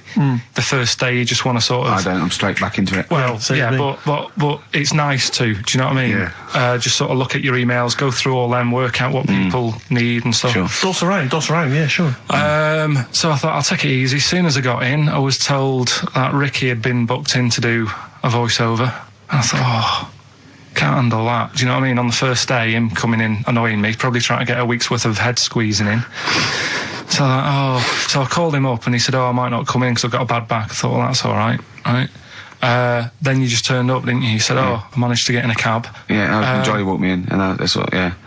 And he did the stuff, which I haven't got it here at the moment, but I'll find it on the system and I'll play you what he did. That he's been paid to do as well. It's all right. Yeah, Well, it's not all right. I had to pretend it was all right when I played it to all my bosses to try and persuade. Look, let's play that a little bit later. But now, as we're all back together, Steve, would you say the boys are back in town? Yeah. Brilliant. Thin Lizzy, boys are back in town on XFM 104.9. Right, we are back in town. Me, Steve, and Carl. Carl's on holiday. Steve's been living with his mother because he had a sore throat, and I've been hobbling around still trying to keep things going. Do you know why I think I was ill? Stress. I genuinely think it was stress. I think I'm analysing it. What do you think of that, Carl? But I'll tell you what it is. Look, think about it though. We live in London. We got the war, the threat of terrorist activity. That's where I live. I'm all right. Next one. We got SARS. One. Yeah, but you can walk to work. I got to travel on the tube. I came in this morning. I saw a Chinaman sneeze. I was terrified. S Club 7. They've split up. I mean, I worry about those sort of people. They're young kids, they're talented guys. I mean, they say they're going to be all right. I'm not sure Tina is. I'm not sure she's got the talent. So there's just so many elements that stress me out. I remember you were worried about hearsay. Well, Kim Marsh is doing all right. Oh, Kim's doing fine, but she got out early. Yeah. But, I'm not sure the rest of them will be. No, I'm just... they're quite emotional. I've got to worry about the show. I've got to be worried about this, It's just me. I've never been that good when, like, anyone in the family's ill or anything. I've just got just because that's the way I am. Do you know what I mean? If I'm ill, I don't expect people to run about. No, well, I've never been off for being ill. I mean, you were. Did a couple of weeks ago. Yeah, but that's. But hang on, I've not missed either of the shows. I'm ill today, but I'm still here. You took I seem to remember you took a show off when you were ill. Yeah. You were whinging. I was really ill. Right, sure. I couldn't even walk to work though. Yeah. That's what I mean. Did you go to the doctors? No, I was too ill to get there. Right. That's how bad I was. Did he call a doctor out? No. Oh, interesting. But it's just that. I mean, we were talking about it last night because I was saying to Suzanne, I said, "Oh, Steve's, he's been living at home all week." She said, "Oh, is he really?" I like the way he talks about you behind your back as well. Thanks. And she said, "What's up with him?" I'm a lingering geek. And I said, "Oh, he's got a sore throat or something." She went, "Sore throat?" Oh. So she said, "Well, you don't know how serious it is. Don't be offhand with him tomorrow because if he's coming in and he's still not right, because she always sticks up for you." Yeah. Right. And she said, "Anyway, got some sense." She said, "And anyway, you're no good when people are ill." I said, "Hang on, what are you talking about?" So apparently, when we first sort of started going out, the first time she was ill, she kind of thought she saw the real me because she was ill in bed and that, and I was saying, "Oh, get up." And, of course, you can drink alcohol with these. And I just was like, you make yourself feel worse if you lie in bed. I said, "Come on, we need to go shopping." And she said, "You go shopping." I said, "No, I'm not, because I'm rubbish at shopping for food." Do you know what I mean? I'm all right at getting that night's food, but once it starts, like, you've got a plan. Sure, yeah, you're dropping the bananas. I forget all sorts of stuff. Yeah. So she said, "I've got over the floor." Well, she was like feeling hot on that. She said, "I've got a temperature, so we'll come to the supermarket and not hang about in the chicken." Frozen chicken section, cool yourself down. Yeah, sure. And it made her worse. So now she was like, "Do you remember that?" And I was kind of like, "Yeah." Who's that hot woman sitting in the chicken fillets? Yeah. That's Carl's girlfriend. Yeah. She's obviously ill again. Even when I was younger, do you know when I told you that I was picked at school to give old people biscuits? Right, yes. Because you had nice hands, Because they had nice nails, right? Yeah. And then because I went down a storm at that. I went down a storm at that. He said, "Bravo! Getting back with the Garibaldi's the best I've ever had. Bravo!" What do you mean you went down a storm? Because I'm into biscuits, so you knew your stuff. I was talking to him about I'm into biscuits. Right, so did you make sure that they finished the first layer before you dipped into the second layer? No, there's no rules like that. Just no rules. What do you want? What do you want? What do you fancy? Yeah. So then, because I was good at that, we were going to like an old people's home where they were a bit iller, rather than just being old. They were like ill. Yeah. And I said, "No, not doing that. Not going there because they're old people." Yeah. They don't want biscuits. Well, yeah, that's they're too old to eat. So So did you have to dunk them in tea before you fed them to them? No, it was just like. Did you feed them like? Did you have to chew? Did you have to chew their food, then stick it down their throat with your face, like a little bird? Yeah, yeah. Little trolley, right? A lad who I didn't really get on with. He had good nails as well, so he was serving the tea. Yeah. And I just had a chat and said, "Oh, do you want a biscuit with that? Yeah. What about this one? Do you like bourbons?" Yeah. Oh, you really did the whole... So, oh, right, so you weren't just... It wasn't like their choice, you offered a selection. Well, I sort of sold them, because the thing is, there's only so many, so you've got to handle the situation well. Sure. You don't want too many in one type, so it's like, well, you've had a bourbon. Yeah. What a great life they lead. They probably only pay about 900 quid a week to stay in that particular home. Yeah. And they get a free bourbon by a kid with clean nails. Brilliant. Whoop-de-hoo. Oh. So anyway, I found these things. Do you want to yeah. So what's this? Explain this again. Right, so I got back off holiday. The first job I found out I've got to do is work with Ricky for a voiceover. I do a regular thing. I do X-Ray magazine, but I'm allowed to make the script up. And they said I could, so I did. Right, so imagine this. Well, I know you, Rick, and I know you like to put a lot of work into these things. Yeah. You want to do a good job. So he rolls up, he says, "Let's do it then." He said, "What's in the magazine?" I said, "Well, here's a selection of stuff. This is what you've got to sell." He said, "Leave it with me." He goes into the little booth, and the first one he comes up with is this little advert for it, right? X-Ray magazine. It's out now. It's £3.50 May edition. Music of Tomorrow. Dandy Warhol's picture, and there's a free CD with all the Placebo and the Donners and Smog and Nightmares on Wax, Alpine All Stars. Only £3.50. It's out now. Buy it, innit? Have you got a sore throat there? Well, that's all right, isn't it? And he was going, "You can't." I said, "We are doing that. I've done one. That is it. That's it." So I persuaded him. He went, "Right, okay, we can possibly put that on XFM, right? I'll have to see, right?" And so I wouldn't do it again. And he went, "But you need one for Capital." He said Capital, no, right, I'll do one more for Capital. Because all the stations advertise the XFM magazine, right? So this is the one that he thought would be all right for them. Hello, you loonies in Radioland. Dr. Frog here to tell you about the new edition of X-Ray magazine. It's out now and it's only £3.50. You've not heard of it? It's a great music magazine. And you get a free CD featuring bands like Placebo. They wear makeup, but leave them alone. Gold Chain, Smog, OK Go, The Donners, and all great bands that you'll love to... Froggy here. Hello. Bye. Ribbit, Froggy says bye it. Oh, well. So then... He says, that's it. You had your money's worth. Dr. Frog still on there? He's still on Classic. I said, that isn't going to go out. They're not going to be happy with that. He said, you had your money's worth. I'm going. Yeah. So I'm left with that. I then have to get the bosses in. And because I've let him go, in a way, it's my responsibility. Yeah. So I've obviously thought I've got what I need. I had to play them to the MD. What did he say? And justify... Well, I was sort of thinking if I laugh... He might go, well, I don't get it, but he finds it funny. Oh, brilliant. Well done. So I was laughing. He was sort of thinking, you know... Excellent. Is that it? Brilliant. When do they go out then? I think one of them's going out at the moment. Excellent. I think the first one's going out. Brilliant. Well, let's play a great track then. Is it Dr. Frog? I'd like to see Dr. Frog feature maybe on our show more often. Okay. Oh...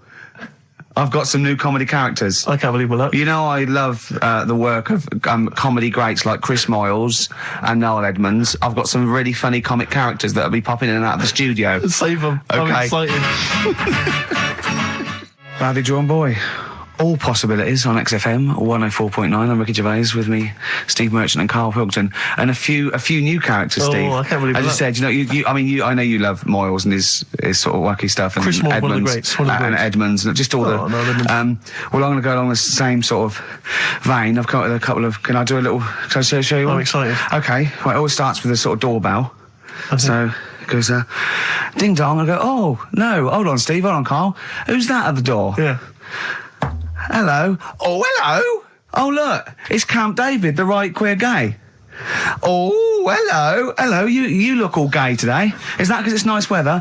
Oh, no, that's not what it means. Oh, have you got a girlfriend, Camp David, the right queer gay? No, but I've got a boyfriend. Yeah. Oh, bye. Yeah. Right. Oh, ding dong. Oh, it's another one. Another comment. Hello. Oh, look. It's Holy Fuck, the little funny Chinese fella. Wait, that's his name, Karl. That's his name, Karl. Karl. Hello, Holy Fuck. Harold. Yeah. Right? Yeah, that's fine. Mr. Fuck. You can call me Holy if you want. No, I'd prefer to call you Fuck. Yeah. Right? You're right. Nothing wrong with this so far. No. Have you got a girlfriend, Mr. Fuck?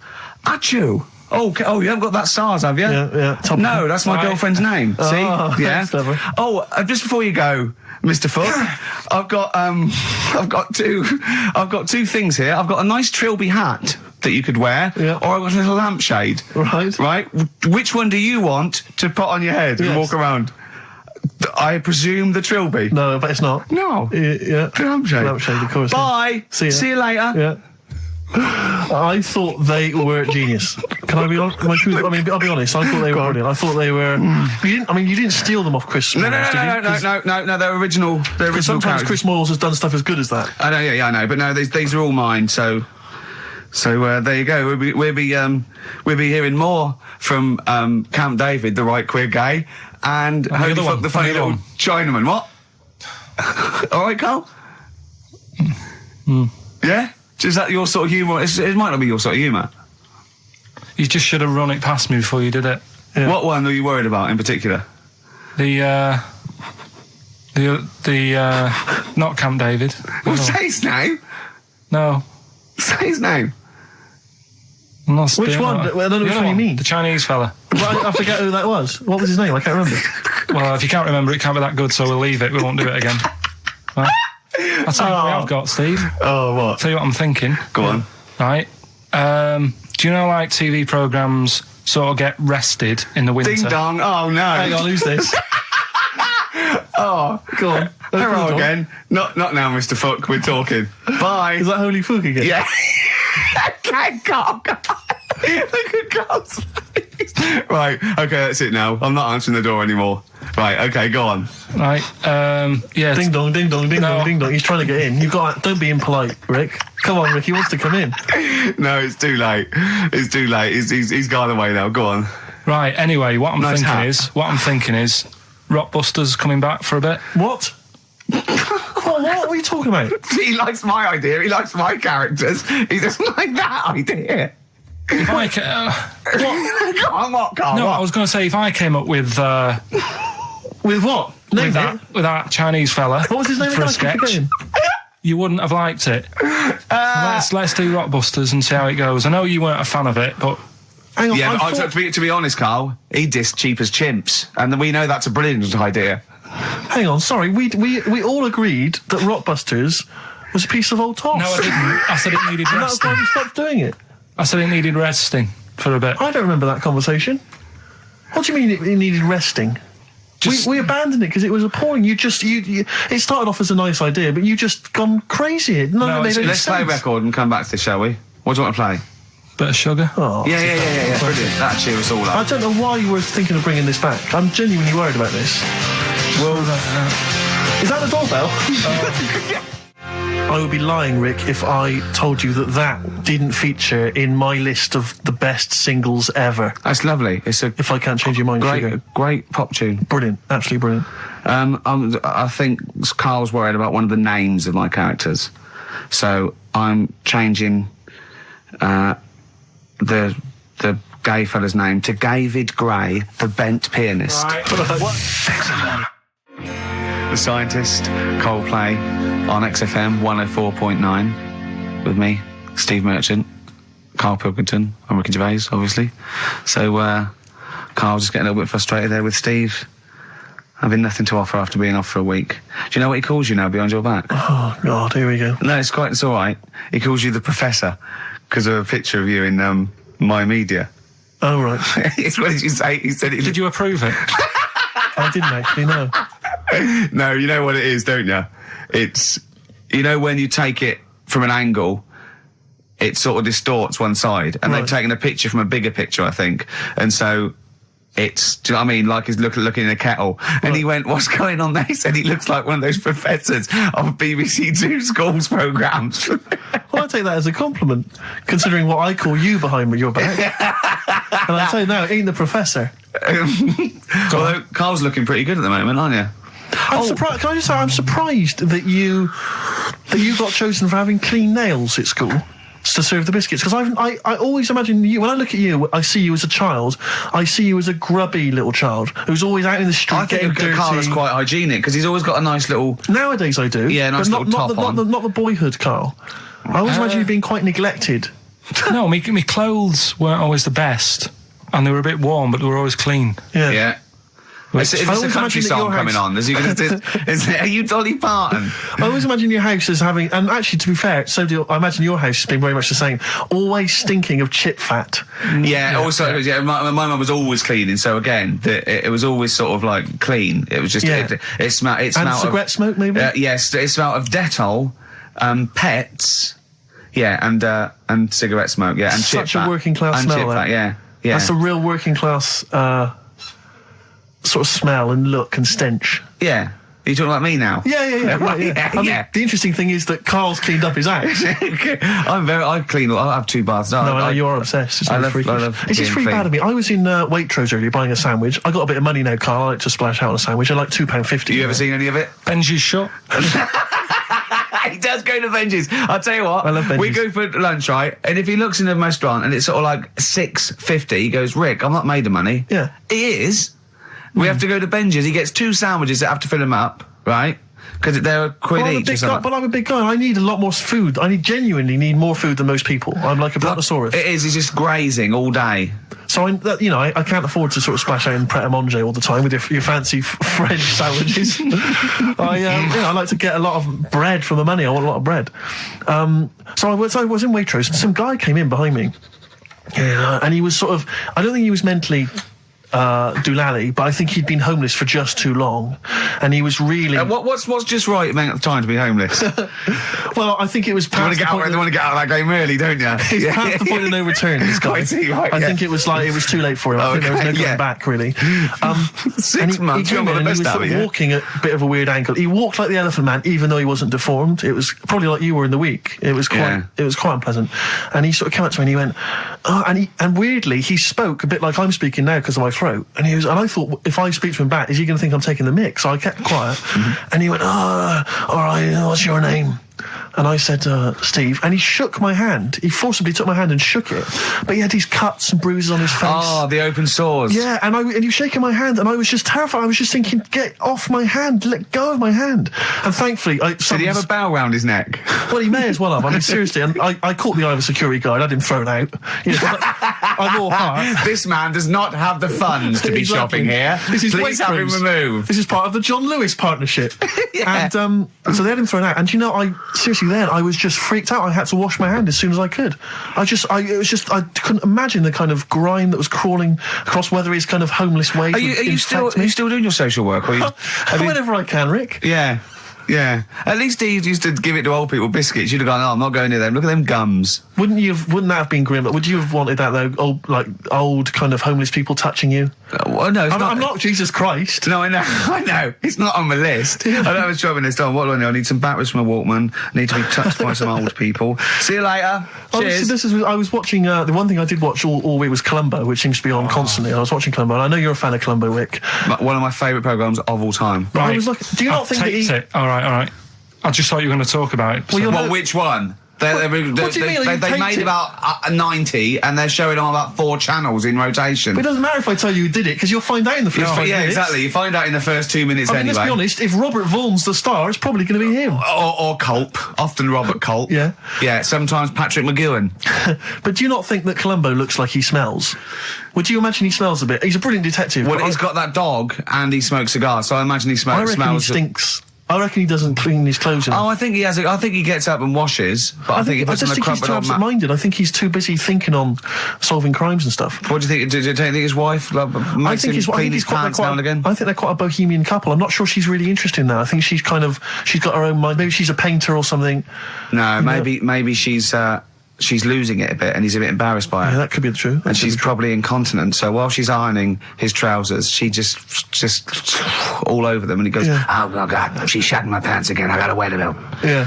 Yeah, so that's what... Oh, ding dong! Who's that? Who's this? Oh, hello! Oh, look, it's David Gray, the bent piano player. Oh! Alright. I thought it was going to be Columbo. That would be the joy. Ding dong. My wife loves you. No. Hello. Oh, I don't believe it. Look who's turned up, Carl. Do you want to do Rockbusters, Steve, now? Can we listen, with the whole Rockbusters thing, I don't want to be responsible for bringing it back.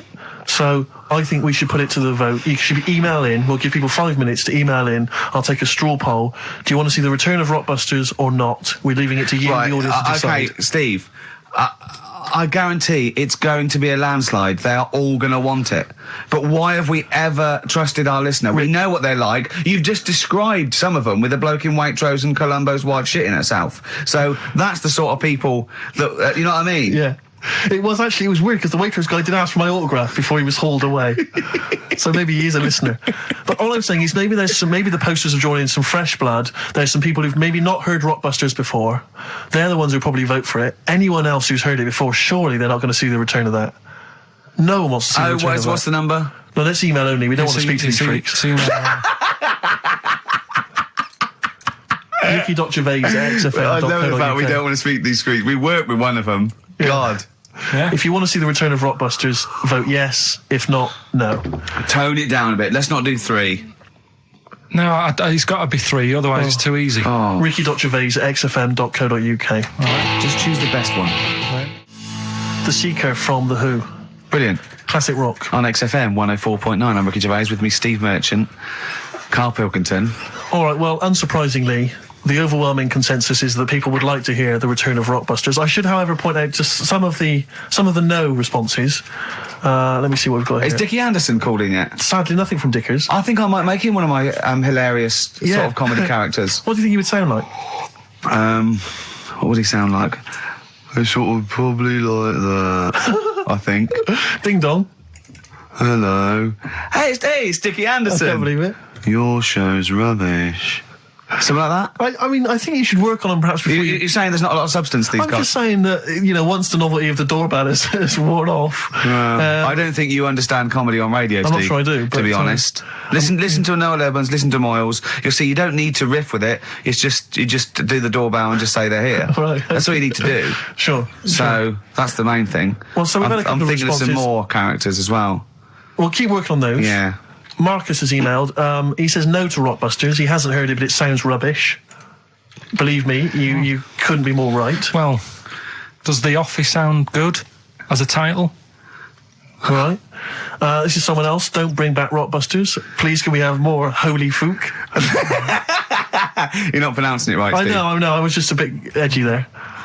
Holy fuck, the little Chinese fella. Holy fuck, the little funny Chinese fella. No, okay, all right. Well, otherwise, Carl, other than those few negative ones, most people want to see the return of Rockbusters. So, do I go on then. tell people what the prizes are? Let's go. Let's do it. Yeah. Are these the prizes? Yeah, they're the prizes. All right, let me have a look. We've got the new album from Goldfrapp. What's this one here? Oh, I've no idea. The Yardbirds. A new album from the Yardbirds. On VHS, Coogan's Run, the show where different characters make an appearance each week, including, I think, Pauline and Paul Calf. Good stuff. Who the hell wants this? Meglos, a Tom Baker Doctor Who edition.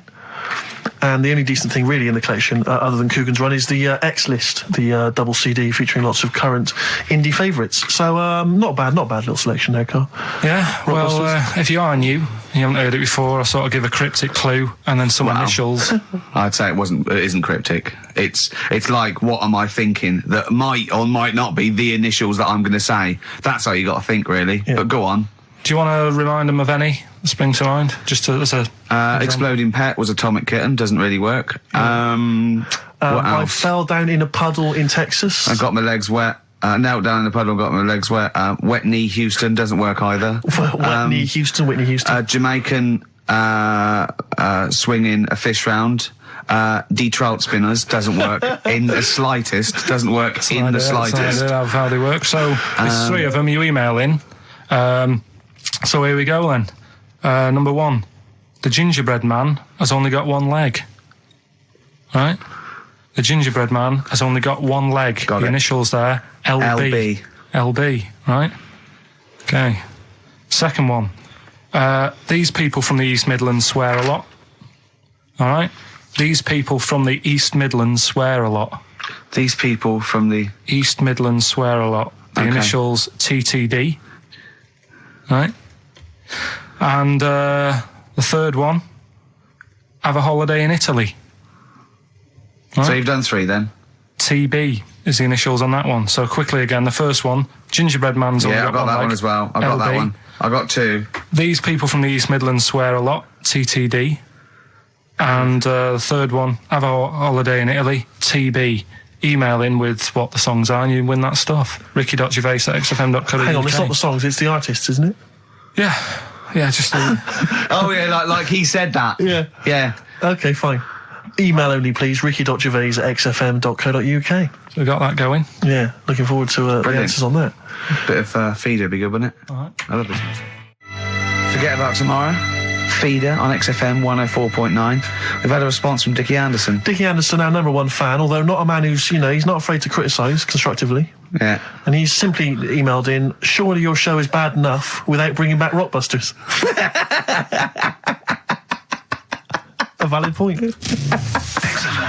Placebo and Bitter End. I don't want to contradict you, lads, but it's not. We've got a full hour to go on the Ricky Gervais Show on XFM 104.9. I am Ricky Gervais, the aforementioned Ricky Gervais, with me, Steve Merchant and Karl Pilkington. Rockbusters. Oh, ding dong. Oh, who's that? Oh, it's a posh bloke who doesn't care about poor people. Hello, posh bloke, what are you doing?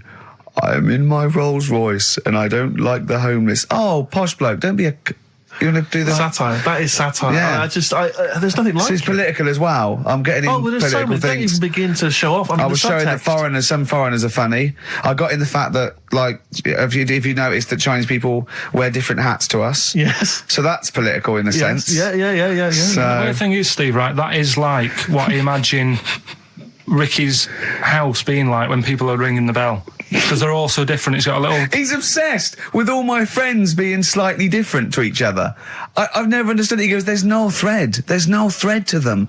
All my mates have got a thread running through them. I was literally after they walk out of the home. Yeah. But what do you mean my friends all different? Well, that could be... It wouldn't surprise me if I was round there and the bell went, and I said, do you want me to get it? And he said, yeah, and I opened it, and it's, what, holy fuck? Holy, yeah, he's at the door, right? And then I'd say he's busy, close the door, bell would go again, then you got the little gay fella. David Gray. Yeah.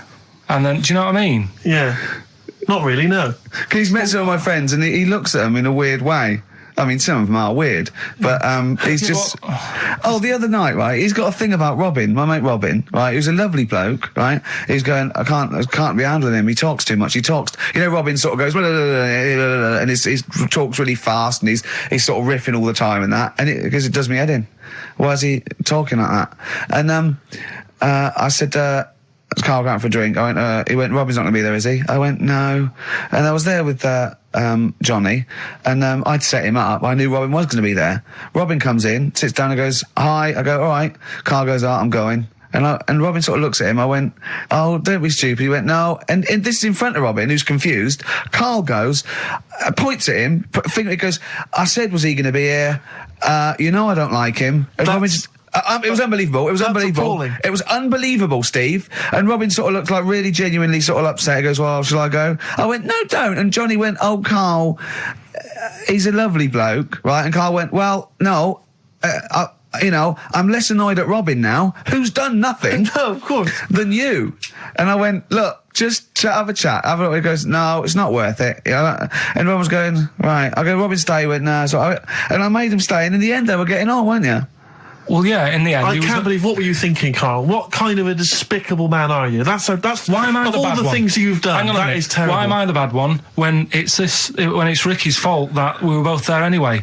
We all understand. But it's a public place. You don't say to someone in front of them, I don't like this person, I'm shooting off. I don't think I said it like that. You said exactly like that. Yeah, and he was like genuinely confused, and he was sort of like sitting there thinking, "Oh, do I have to take this? What have I done?"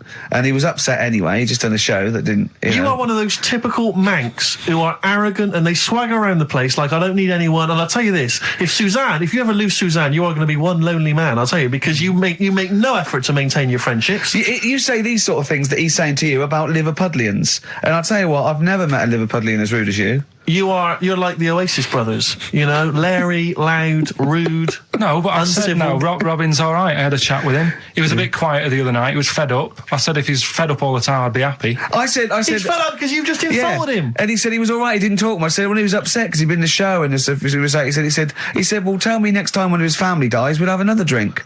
I don't know what you're like, Carl. I don't know what you're like, mate. You are I just think you're. The more I get to know you, you're not a good mate with him. You would like taking the fun out of his little thumbs that he's got. Yeah, but that's my squeezing his head to you, isn't it? I've got different mates with different parts of the body.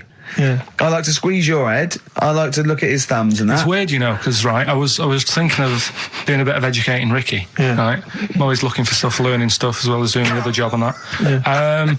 And when we went out with Robin, and what does this mean to anyone? Yeah. I'm just having a conversation about people they don't know. Go on. Well, it's enough, innit? His name's Robin. He's got really small thumbs, right? He looks a bit like Millhouse, doesn't he? That sums it up. He's like Elephant Man. You know what you get in there, right? Robin, he's got little thumbs, right? So I wonder if he's listening. I wanted to do some research, and I thought, I wonder if there's anything on small thumbs, right?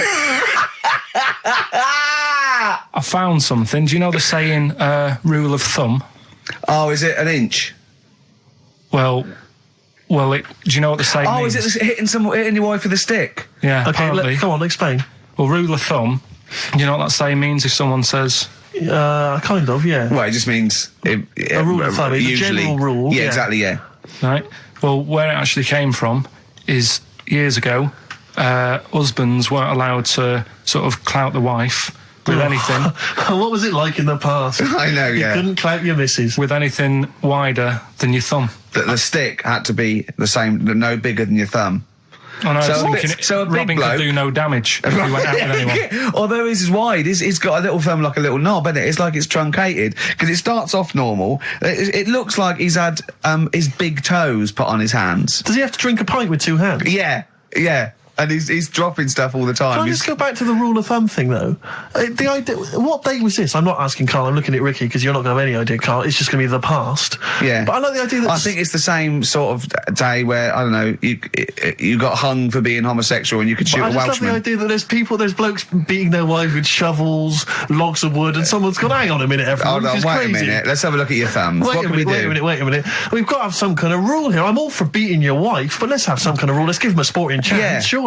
He goes, well, I'll tell you what about you can hit her with the width of your thumb? And the wife goes, make it the width of his knob. I go, no. He slaps her again. Yeah. Width of your thumb. All right. Better? Yeah. It's like it's like I always remember seeing in the swimming baths, there used to be those signs that would say, no running, no jumping. Yeah. That makes sense. No bombing. Fair enough.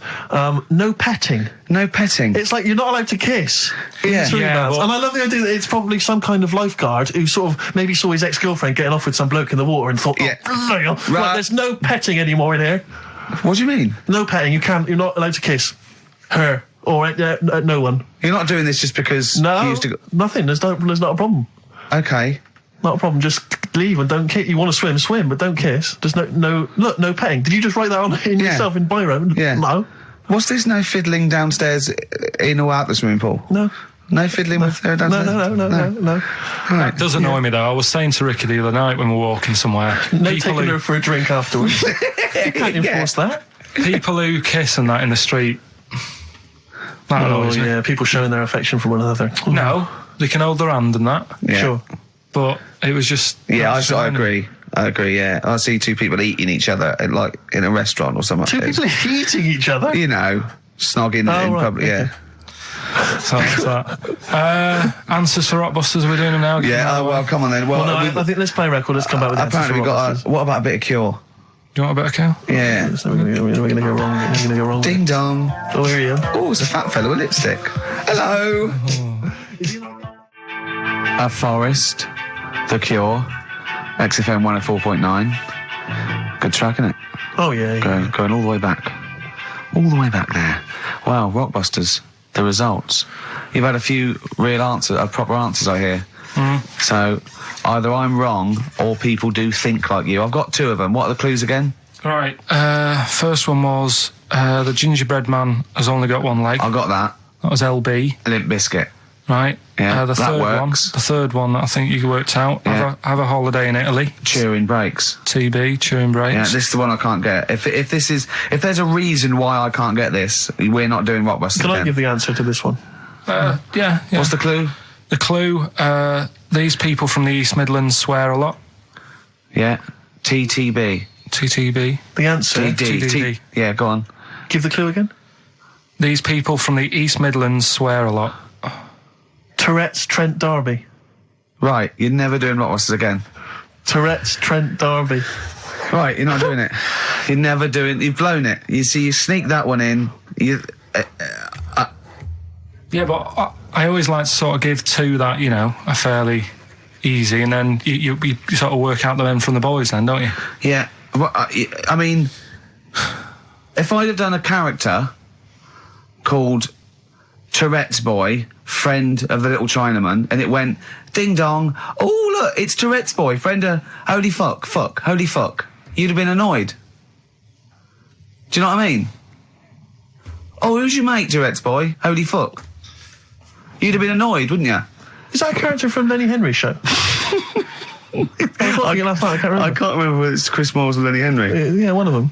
Anyway, the winner, lucky old Richard Perks from Birmingham. He's listening presumably on Sky, and so nice to have him listening. And that's Richard Perks. He's got those answers, all of them right. In fact, most people seem to get Terence Trent D'Arby or Tourette's Trent D'Arby. Well, I think that's offensive. If you want to complain, what's the number?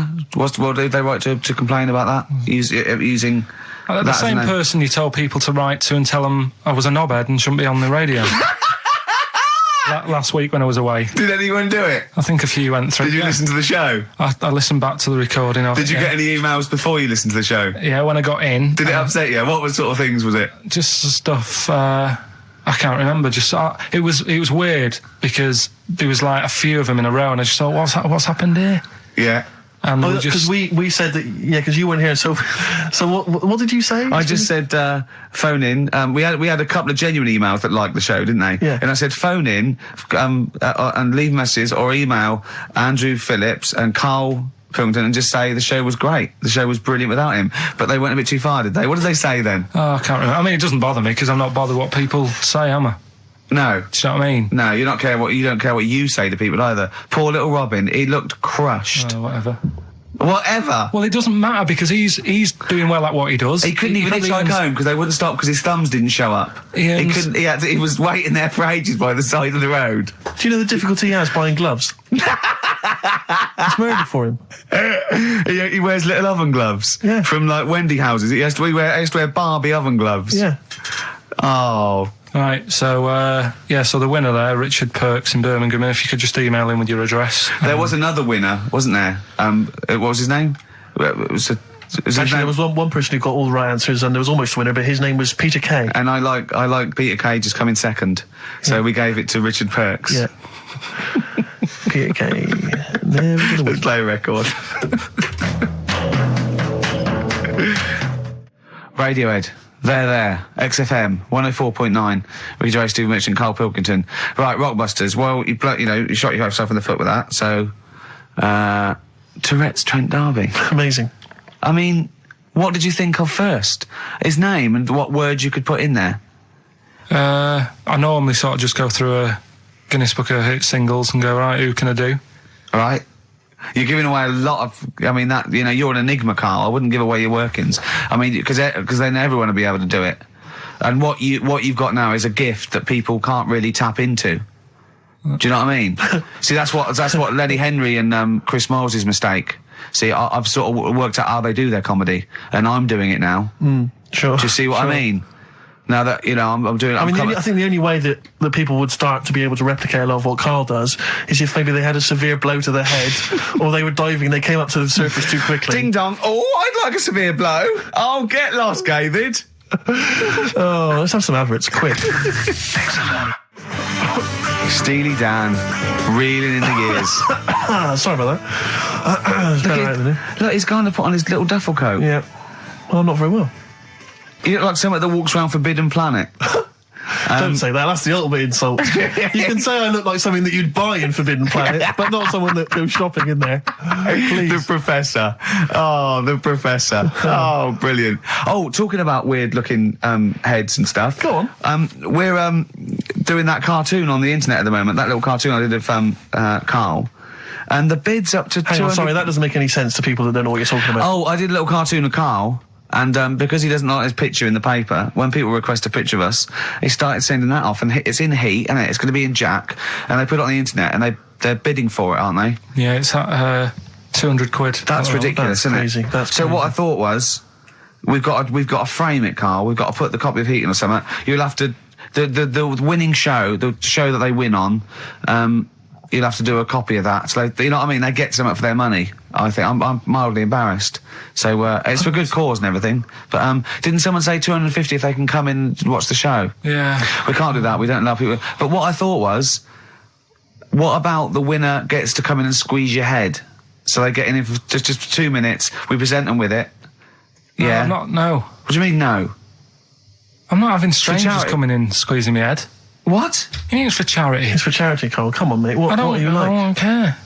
I'm not doing that. They're I not think gonna- even an ill person would say, no, it's all right, I'm not that ill.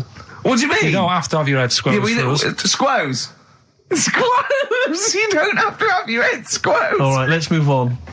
Karl, So how do they bid then? How will they know they won? xfm.co.uk/Ricky. You can see the picture on there. If you're interested, if you think it's worth more than 200 and you got some money, then you send an email in saying I'll give you, 220 quid or something. But are you not going to let them squeeze your head? So we get someone here, the art department here. We'll frame it up. I'll put a little note of like authenticity. Yeah, Brilliant. A picture of us. Can I have a real picture of you? A little Imagine behind the David scenes. Dickinson examining that in a couple of years' time. This is as cheap as chips. You can sue him then, because he ripped off your phrase a little bit, didn't he? You've been done here, mate. You have more money than sense. 220 I'll quid. tell you what, have we got monkey news today? We might not get to it, mate. We are running out of time. No, we're doing it. What do you mean, we're doing it? It's... The show isn't complete without it. I'd rather drop adverts and stuff. Well, I'd rather drop adverts. No, we're doing monkey news. Do you want it? Rick, my concern is that if you put monkey news on the subs bench, it's going to be like David Beckham.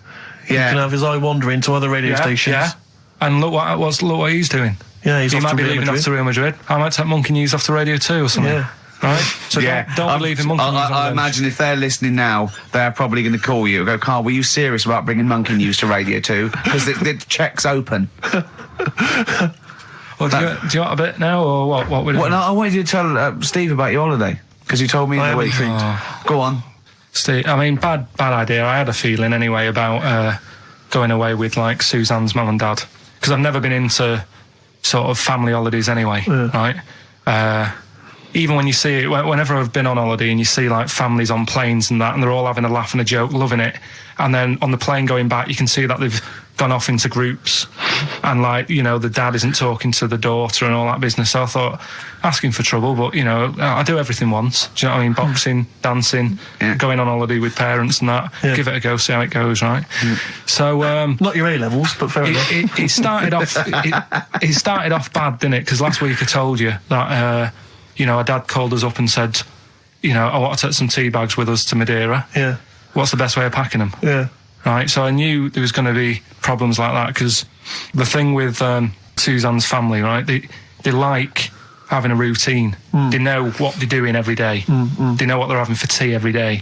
It's the same thing every week and stuff like that. Yeah. So I thought this is going to be interesting, this, because they can't do what they normally do. Sure. Right? I love it. I love you treating it like an experiment. Yeah. Right? Just watching them all the time. So the first problem was they'd never flown before.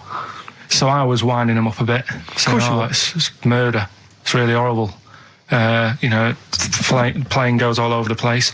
And my mum had done some research saying, well, I've been reading about it, and she got a funny accent. More people, there's more chance of me being killed on a donkey than there is on a plane. So I upset her. I said, right, when we get there, Spain. I said, when we get there, let's see if there's any donkeys on the beach. Yeah. Right? And she didn't like that. So, oh, what? To joke about you hoping she died? Yeah. Oh, what's up with her? Right, so we get there, and, you know, they see the villa and that, they're quite happy with all that business, right, and all that stuff. And then, as time went on, I was getting a bit sort of fed up with them being around us all the time, because I think you should have your own time when you go on holiday with the family. You should say, right, you go off and do your thing, we'll do our thing, and we'll meet up later and talk about what we've been doing and stuff. Anyway, so it gets to, like, the Thursday. We've been away since Monday, right? And I said, right, we're going out tonight. So our mum says, yeah, we'll come with you. I said, no, it's just us. We're having a bit of time on our own, right? Is it true you said to her, you told me this, you said to her, you started to annoy me, I want some time on my own? Well, I just said, I told her at the start, I said, it's going to be interesting, this, because people annoy me when they're around me a lot. Sure. So I wasn't nasty to her, I just was saying people, not her. All right. Yeah. Do you know what I mean? I'm just saying, you're going to get on my nerves. So, you hailed a donkey for her. So, no, but seriously, right, with the flying, do you know those stockings that you can get because of deep vein thrombosis? Sure. She had them on in the cab. Brilliant. And it's only a 2-hour flight as well, so that was annoying me. Right, so anyway, it gets to this, you know, the Thursday night when I'm going out with Suzanne, and our mum's like sat on the sun lounger outside. So where are we going tonight? I said, no, like I said, it's just us. We're going out having a bit of time to ourselves.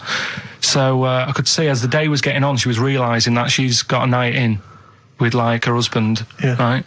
Her face started to, like, look miserable. Sure. I thought, I'm loving this. Right. So I said, right, I'm going in to go and have a shower, go and get ready for the tonight. It's going to be great.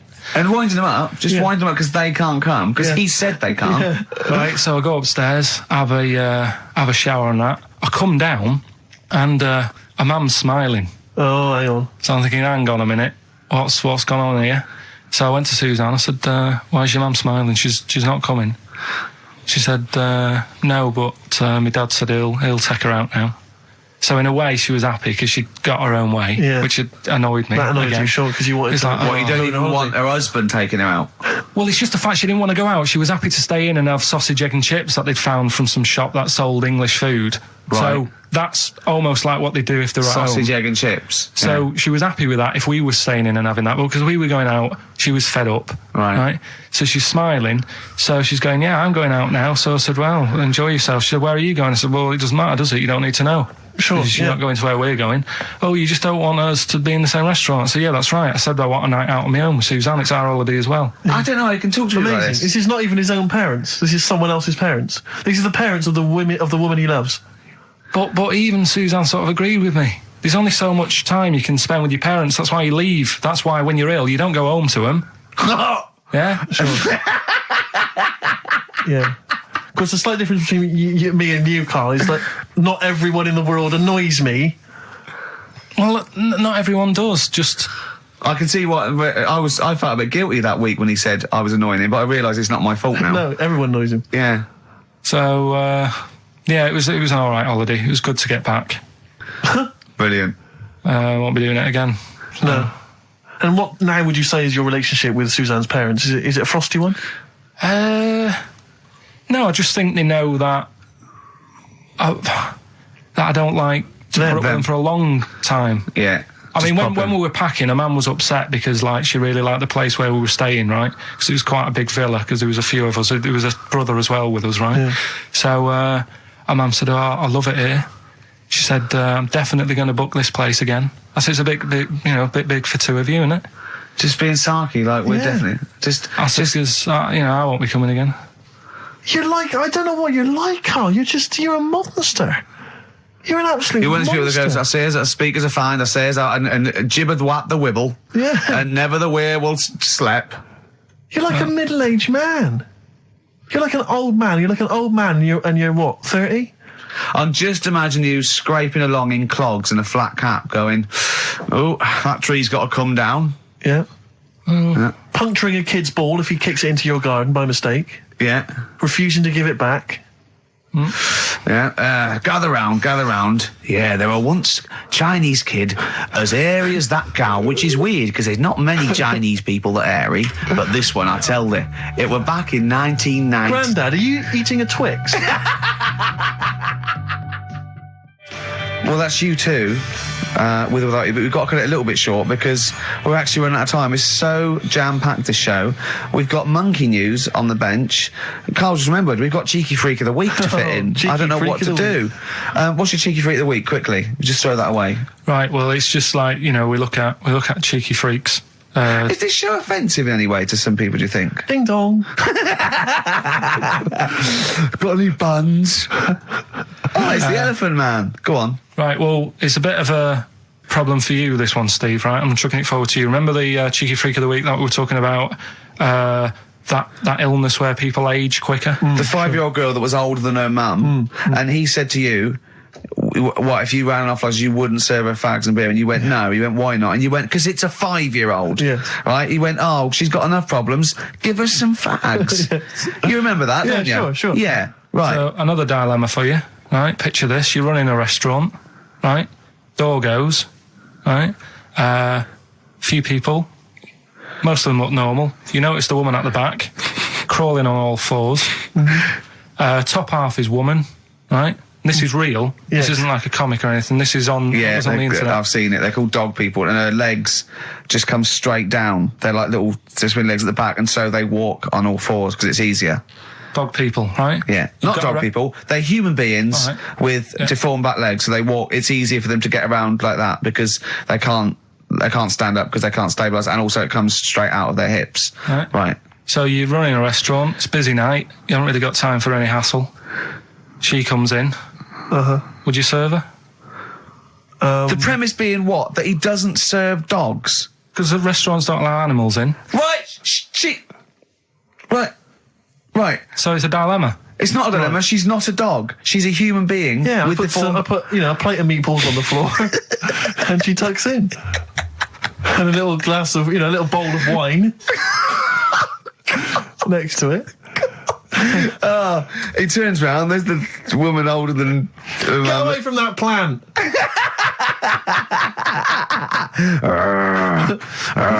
Is service included?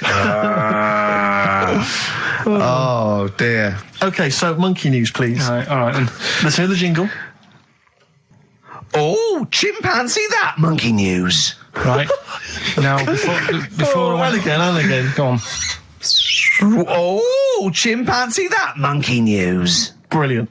All right. Right. Before I went away, I told you about Alfred. He was the monkey where there was a robbery going on in a bank. And then he nicked the robber's loot and backed out with a gun. Yeah, He sort of stole. He robbed the robber, didn't he? Yeah. Did he take his gun as well? He took the weapons. He took all the weapons. There was like a couple of robbers. He managed, because they were so amazed that a monkey was coming in. It was like... Don't talk shite twice. Right? Anyway, got a follow-up to that. Okay, now what was that monkey's name? Alfred. That was Alfred. Because a lot of people wanted to know, well, what did he do? Did he go off and have a holiday? Did he... No. Right, so the follow-up is, what happened is, the monkey had the guns, had the cash, which was $250,000. Sure. Right? It went back to the zoo. Right? Right, Carl, you're talking shit. Ricky, I get angry with you when you won't let him finish his monkey news. Right. Can't we just get out the official Imagine thing? if people were interrupting Trevor McDonald. It wouldn't happen. I want to make sure I don't get anything wrong. No, of course not. Check the internet. So the monkey goes back to the zoo, right, where all the zookeepers come out and go, get him. He's got the guns. Yeah. He hands out a couple of guns to his mates. What? His monkey mates? His monkey mates, so they've all got a couple of guns each. Oh, Carl, Steve, I can't, mate. I cannot stand it. Honestly, I want to scream. Please, I really get annoyed with you. They tried to do him a deal. They said, how about if... I'm going. Tell him that. I'm not going. No, I can't. Step out for a moment. Okay, we'll just do it. Look, don't listen. Step out and I'll paraphrase what I hear for you when you come back in. Step out. Now, please, I need to hear the end of this. This is monkey news. This is important stuff. Right, Ricky now has left the room. He cannot bear to hear, which is surprising to me. Right, so anyway, they've got the money, and they say to the zookeepers, how about we give you some cash? Yes. And they go... Oh. Sorry, hang on. Sorry, the zookeeper said that to the monkeys? Yeah. Right. No, the monkeys who have got the £250,000 right. say to the zookeepers, we'll sort you some money out if you let us go. Sorry, the monkeys say to the zookeepers... We'll give you some money. Yeah. You don't see any problem with that? Right, listen. Okay. It's nearly finished. Right, I'm listening out there. This is ridiculous. What do you mean the monkeys say? What do you mean the monkeys say to the zookeeper? They were probably holding the money out, like kind of going, look, we'll do your deal.